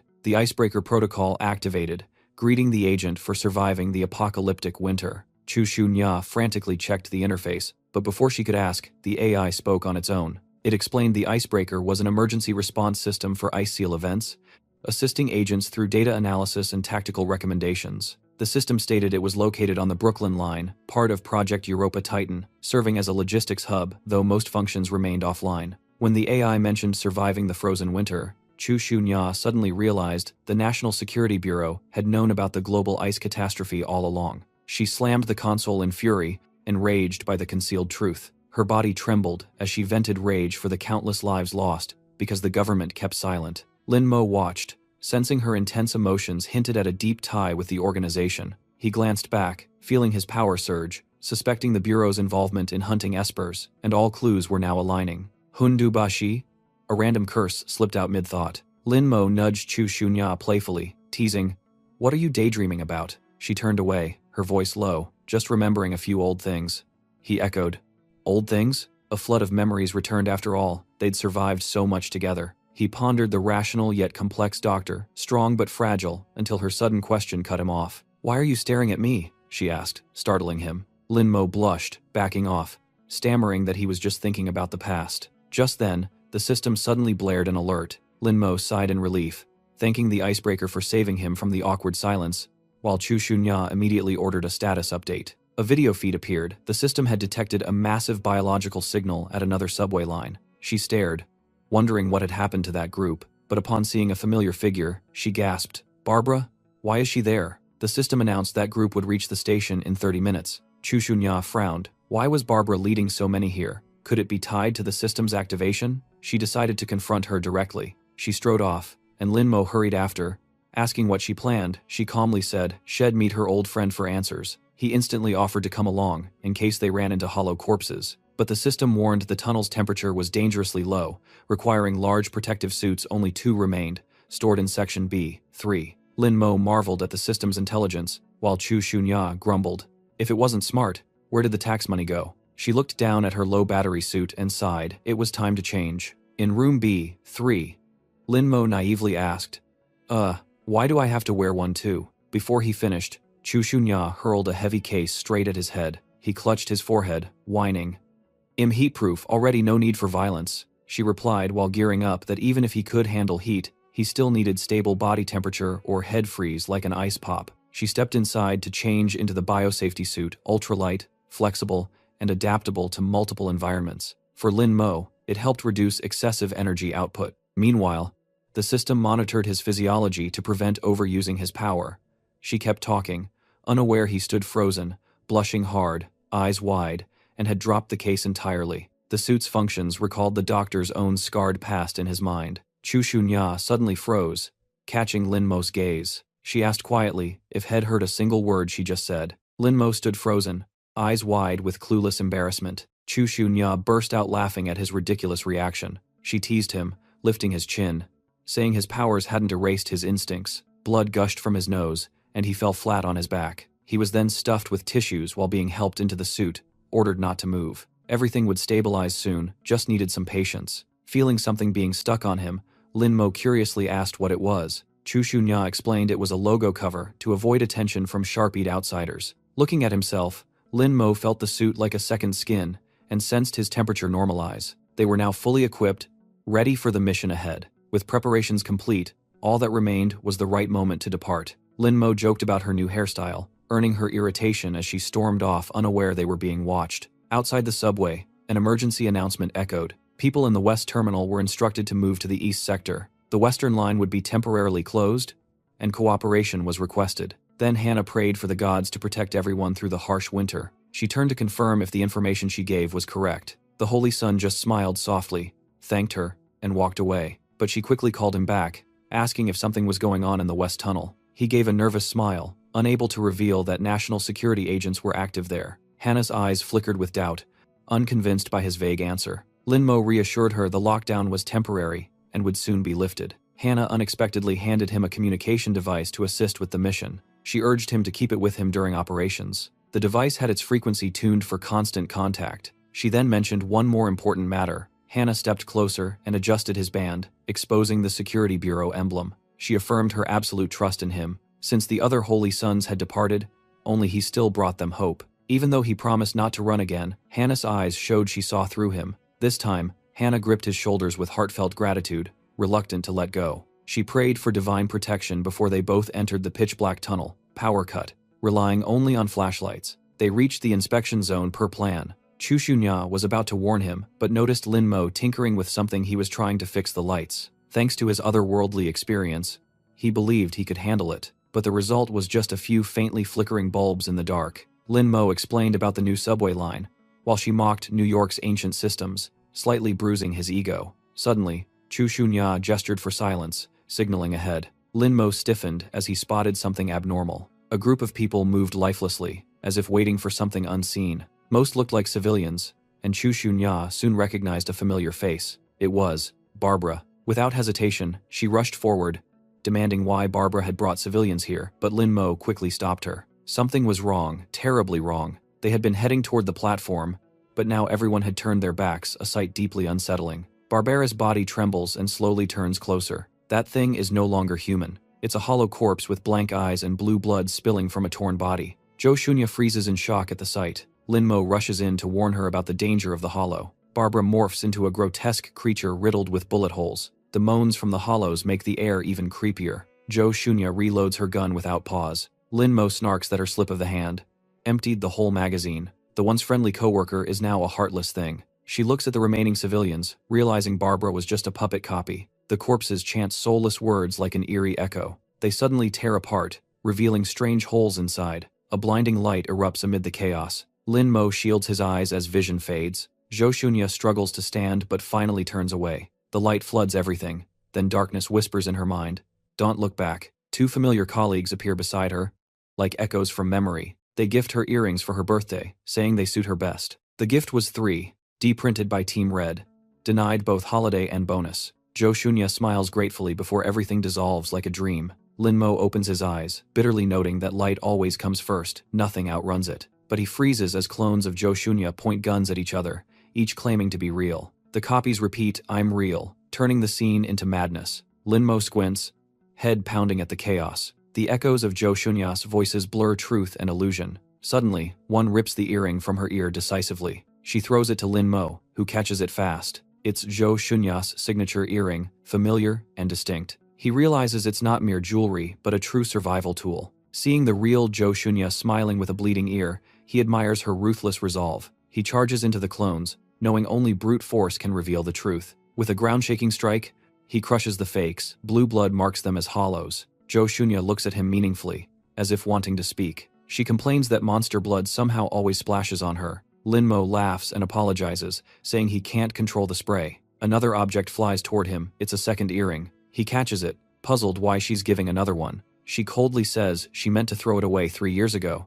Might as well hand it over now. Her words sting Lin Mo. It feels like being treated as living trash. But Zhou Shunya's eyes suddenly soften with hidden emotion. He senses it too, wondering what untold story lies behind those earrings. But now's not the time to dig deeper. They must find why the hollows appeared here. Zhou Shunya kneels, reminding him to focus and help her search for something. It's a core, like a blister he's seen before. She explains it's the substance once absorbed by the parasite inside him, sparking his curiosity. She reminds him of the hollow hound that attacked the apartment, the same one he defeated. Lin Mo confirms the original had a clear core. In other words, without a core, they're just kin born from a stronger host. Back to the creatures here, she concludes they're kin, since no cores were found after death. Lin Mo mutters something, making Zhou Shunya glance back. He deduces the corpses weren't random. Someone placed them here to sow chaos, exploiting mimicry to control crowds. Suddenly, a cat under someone's skirt yowls angrily, shattering the tension. It snaps like it's offended. What kind of joke are you people playing?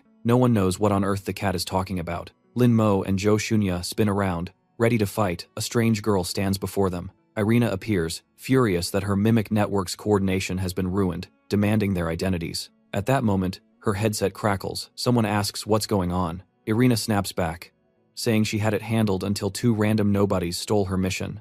The voice panics National Security Agency. She fumes. One looks normal, the other's too weird to describe. Jo Shunya frowns at the rude tone, while Lin Mo freezes, baffled at being called a passionate little sister. The voice on the other end seems to realize something crucial. So that's it, they murmur, as if his identity just clicked. Irina loses patience, screaming and locking on to Lin Mo as target number one. The operator warns her. The speaker forbade interference with that man, but she ignores it, shouting over him. She rants that everyone else's plans go fine while hers are ruined. She rips off her headset, crushes it underfoot, ignoring the desperate voice calling back. Now she doesn't care anymore, screaming madly, vowing to destroy everyone. She charges like a firestorm, attacking without thought. Jo Shunya fires immediately, but it's useless. The bullets vanish on contact, as if hitting air. Irina shifts her attack toward Lin Mo, roaring for his life. But when her strike is blocked with ease, she only snorts in frustration. Lin Mo's body begins to glow, his aura sharpens, eyes cold and fierce.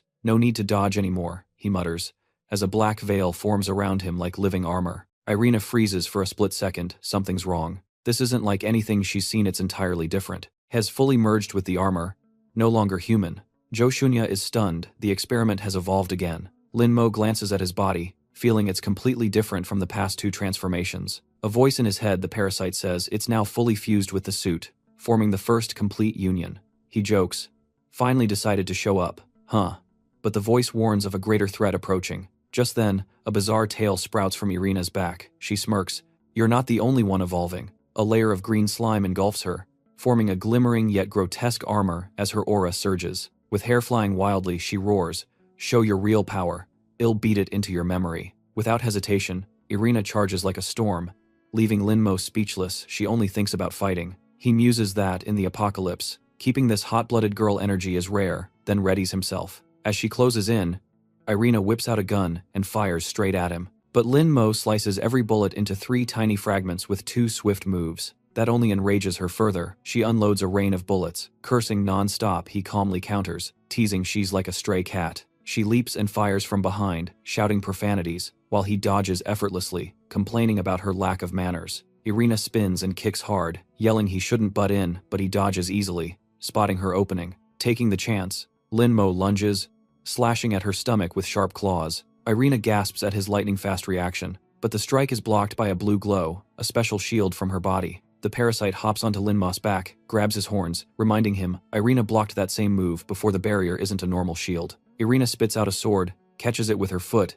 and dives in again. He leaps aside, yet her attacks keep coming relentlessly. Jo Shunya suddenly appears behind, supporting Lin Mo's back, and claiming she's figured out the shield's nature. She explains if it were a true barrier, bullets would have been destroyed, but they were only deflected, meaning it's redirected molecular interaction. She adds that Irina manipulates the molecular forces between herself and the environment, even the air. Lin Mo looks at his hand. Something strange is happening. His fingertips turn red, a sign of a new mutation. He asks if that molecular force can be converted into energy, and Jo Shunya admits, theoretically yes. Lin Mo smiles slyly.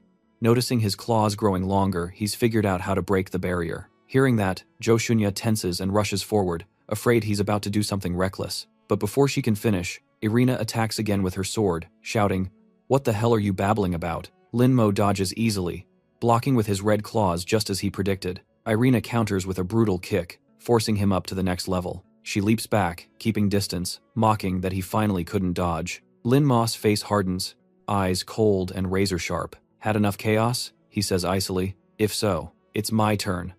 Lin Mo launches himself straight at her. Lin Mo's powerful kick is blocked by Irina, her blue aura shimmering, her reflexes terrifyingly sharp. But he smirks if he can nullify the interaction field. Her speed means nothing. Before the thought finishes, Irina's attacked from 2 sides. 2 Lin Mo's appear at once. Cloning? She gasps. But no. Not after images, he's just that fast.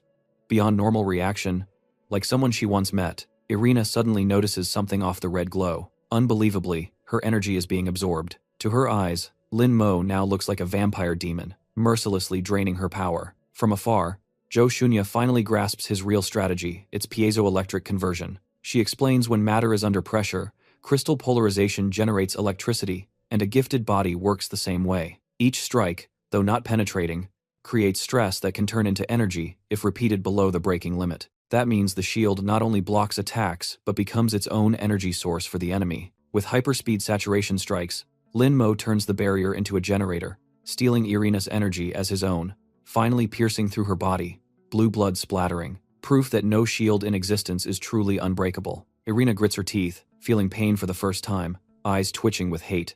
Damn you, why ruin our plan? Lin Mo, hand still through her, growls, what plan?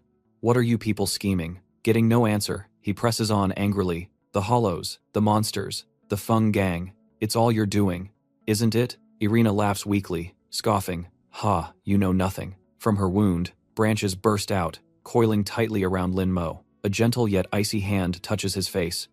Then look, see the truth you crave. Lin Mo shudders as the world around him wavers, her memories linking with his. A voice echoes in his mind. Look, see the truth you wanted.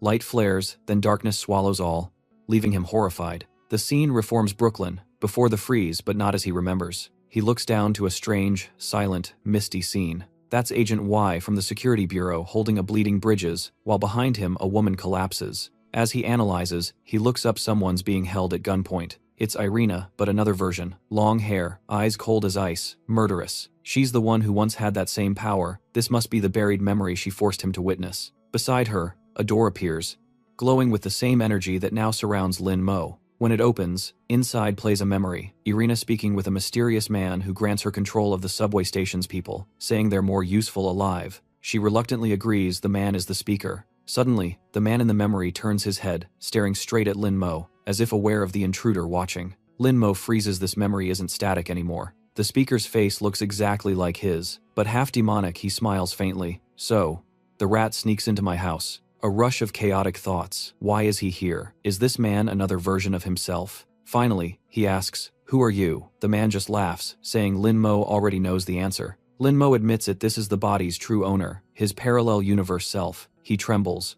Why are you still alive? The man mocks. You thought possessing my body erased my soul? Too bad it's not that simple. He opens his coat, and his flesh peels away, revealing warped bones and tendons, a chained half-demon form. He explains he rebuilt himself using the hollow corpse. Lin Mo abandoned this half-mutant state, lets him meet him now. Lin Mo is stunned. Those old scars were from La Dai Long killing him, and this power lets him speak through memories. When Lin Mo asks about the plan, the speaker laughs mockingly. In a flash, he appears right behind him. He whispers, we must accelerate the frost process. His arm passes through Lin Mo's body like air. Don't misunderstand, we're out of time. Consider this corpse a welcome gift. Everything fades into darkness. When Lin Mo opens his eyes, he's back. Irina, still flipping him off despite being impaled, sneering. I get it now. You don't get anything. He kicks her hard, slamming her into the wall, forcing her back to normal. He points a gun at her head, frowning. When did she even steal that weapon? Without wasting words, he warns her not to use powers. Most of her energy's gone.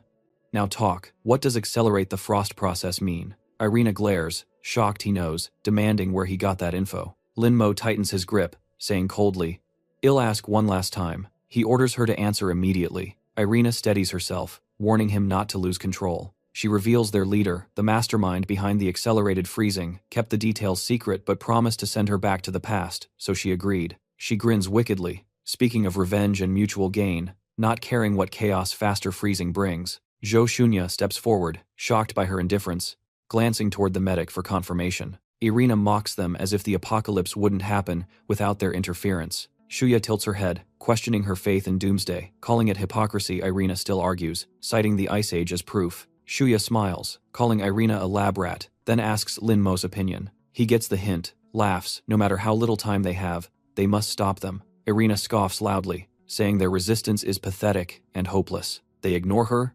demanding details about brainwashing survivors into labor tools. Irina reacts violently, not realizing her words are heard by all. She declares outright the weak deserve servitude, and even after ruin, they'll still obey. Lin Mo activates the radio, confirming everyone heard her confession. Irina freezes, realizing her fatal mistake. Hannah immediately responds from Security HQ, confirming receipt of all data. She assures every line of the conversation has been fully recorded. Additionally, all data was broadcast throughout the New York subway network. Every citizen received the transmission, no one was left out. Lin Mo steps forward, repeating his earlier question as a sharp retort. It's only the beginning. The crowd erupts in anger, abandoning old faiths. Hana removes her emblem, shocked by betrayal. He tells Irina their goal is to shatter the illusions her side spread. Jo Shunya reluctantly praises him, calling him a clever test subject. Lin Mo, slightly offended, says he's not stupid, just someone who's lived twice. Irina suddenly laughs, eyes glowing bright, saying it's too late. She screams in rage, warning they're already too slow. The two panic, aiming their guns, thinking her energy drained, unsure what's happening. Turns out half an hour earlier, while Lin Mo was talking, the Saint had issued a secret command. He looks at the badge on his shoulder, puzzled why Hana didn't expose it. Before leaving, he turns to Hana with a serious question, demanding honesty. He doubts her loyalty to the Prophet Society. Hana keeps playing her role, replying mechanically like a programmed doll, until Lin Mo cuts her off with a sharp no. He orders her to answer with her heart, insisting she knows what he means. Hana freezes, eyes widening in shock. Then she closes them, as if making a choice. She confesses she only trusts Lin Mo, not the society she's been forced to maintain order while the masses still believe in it. She mocks herself a dancer in a seductive outfit, turned the last icon of control in a dying world. Lin Mo reassures her she's not pitiful nor ridiculous, but admirable for always helping others. He says without her, the station would have collapsed long ago. He reminds her she once said she wanted to escape the Prophet Society too. That's why they must expose the organization's truth together. She only needs to cooperate. Before leaving,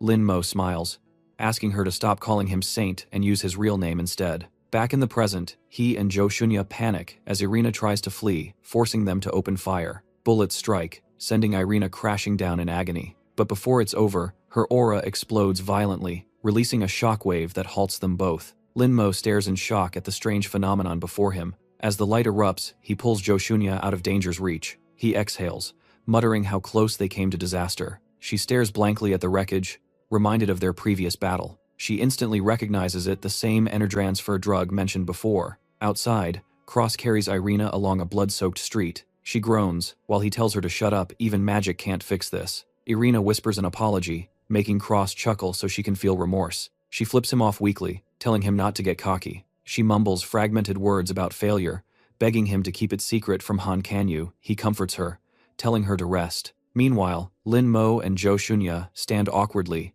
unsure how to handle the heavy atmosphere. Something deeply wrong is spreading around them. Lin Mo reaches out to the people nearby, but they recoil, eyes wary. He stammers, asking why they're acting like this. It turns out everyone is terrified of him. Jo Shunya steps forward, gently saying, he must have guessed the reason by now. Lin Mo glances at the gem he carries, finally understanding. Broken faith breeds deep doubt. When trust dies, fear and suspicion thrive, especially in the apocalypse. Hess felt that himself before, so he knows it all too well. He tries to calm them, saying the zombies are tools of the Prophet Society to control people. He's nothing like them. But one man snaps, aren't you the Saint too?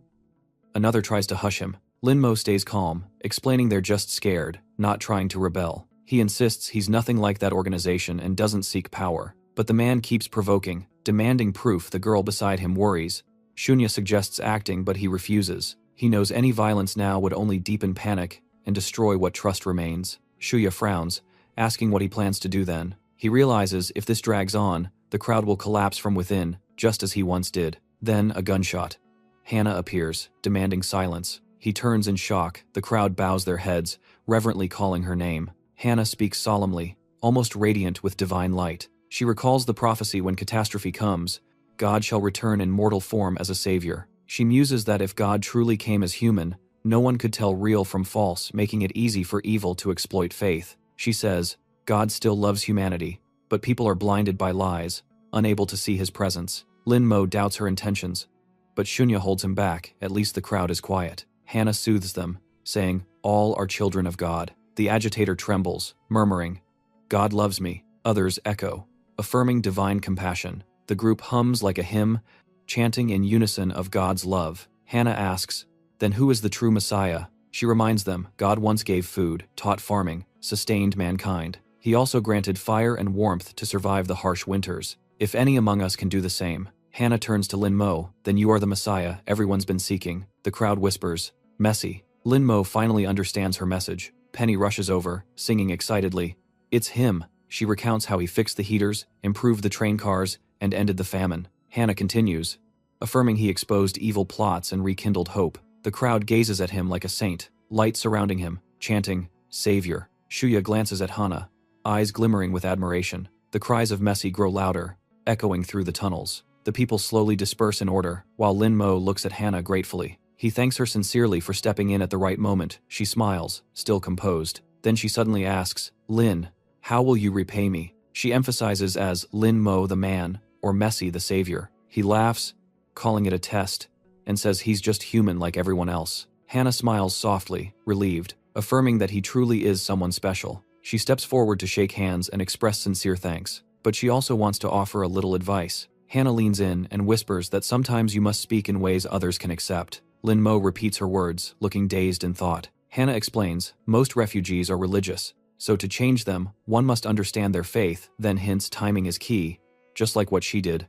Lin Mo nods in grasp. Chu Shunya remarks that fools only see pain without realizing the value within suffering. The wise know their essence and place, so idiots must be guided to find hope in despair. Hannah glances at Shunya, seeming to agree, while Lin Mo still looks puzzled. Hannah shifts topic, excuses herself, and leaves the two behind. Lin Mo watches her go, then asks Shunya if he's misunderstood something. She glances at him and shoots back, whether he's the one misunderstanding. He laughs it off. They head to the underground base. Shunya quickly steers back to the main topic. She asks what the next plan is. Though the refugees have awakened, their living conditions remain unstable. One mishap could spark chaos. Lin Mo catches on, guessing Shunya already has a detailed plan. She doesn't answer directly, saying she found an unactivated shelter section in the base design. It has power, medical, and production systems, basically a self-sustaining zone for a long ice age. Lin Mo agrees, seeing it as a survival hub, then recalls Ri and the group in Manhattan. Suddenly, the alarm picks up an emergency signal. The screen shows a filthy, terrified Maggie. Lin Mo and Shunya freeze,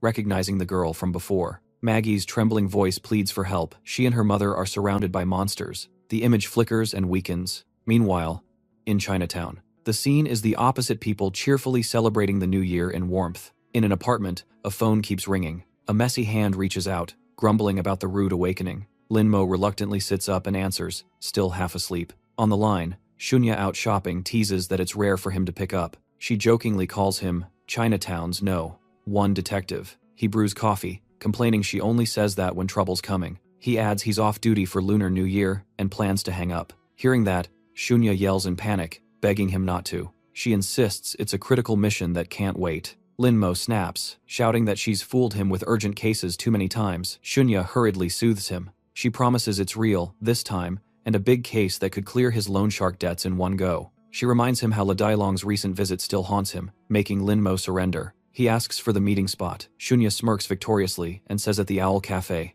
As usual, they meet there to see the client for this case. A blonde man hands over a card, introducing himself as Kurt Cobain, rep of the alien version of Dick Doc. He calls Lin Mo Chinatown's No. 1 detective, saying Chu Shunya recommended him. Shunya apologizes for Lin Mo's blunt nature. Kurt explains that Ming Ming is their star with 5 million followers, set to livestream on Lunar New Year to thank fans. But today they can't reach her, and the police are useless, so they need special help. He begs Lin Mo to find her. The stream is vital. Money's no issue. He even drops a fat deposit. When the bag opens, both Lin Mo and Shunya's eyes sparkle. Lin asks for the exact timing. The rep confirms the tight schedule. The stream can't be cancelled. Lin grumbles but agrees. He tells Shunya to record the case details and confirms the job. They rush to Ming Ming's apartment, Lin saying his gut tells him this is where the clues lie. He casually picks the lock despite Kurt's legal worries. Snapping that silence helps find people faster. Inside, Lin instantly grabs a diary and reads. Kurt panics, reminding him it's private property. It says Ming Ming hates working on New Year, wants to go home, and quit after the holiday. Lin points out they'll have to search across the planet. Kurt turns pale. Ming Ming gone home means the stream's doomed. He frantically asks what to do now. In despair, he hugs Lin Mo's leg, sobbing that if the show's cancelled, the company's broke and can't pay. Lin shoves him off, annoyed. But Lin freezes. Wait, no live stream means no money at all? Kurt nods miserably. Shunya jumps in, yelling to think of the debt. They're all grasshoppers on the same rope. Lin sighs and agrees. Kurt cheers up. Lin sneers fine, but the fee's going up. Back at the company, Shunya and Kurt team up to turn Lin Mo into Ming Ming. Hez transforms so perfectly it's uncanny. Lin screams at the prank, asking why Shunya isn't doing it. She looks down at her belly and says she's too fat. Grimacing at the streaming setup, Lin accuses them of scheming. Shunya teases she's just an honest middlewoman, while Kurt tweaks the tech. The new AI system adjusts skin, face, and voice thanks to his build. Lin becomes a flawless Ming Ming clone. Shunya flashes an OK sign proudly. Lin forces a smile and copies her. The stream begins, no turning back. He plays the role smoothly, greeting fans, wishing New Year, selling products, thanking donors, even flirting with Big Dragon. Suddenly, Kurt's face drains. He forgot something crucial. Aside from selling, there's a special performance suggested by Ming Ming's. No, one fan, and that's trouble. That fan is Chinatown's gang boss, the man who slaughtered the Yamaguchi family and Lin's loan shark. La Dailong. Lin covers his face, praying if it's really La Dailong, he's dead meat. La Dailong grabs Kurt, demanding Ming Ming's whereabouts. Kurt feigns ignorance, and Lin exhales in relief. But La Dailong starts inspecting the stream room when a thug shouts for him to look. La Dailong stares at the live video of Ming Ming on his phone. He lifts his head, utterly confused and stunned. Seeing the unfamiliar face, he crumbles, realizing the painful truth: Ming Ming isn't real. His goons rush to console him, advising to let go. Online love is risky.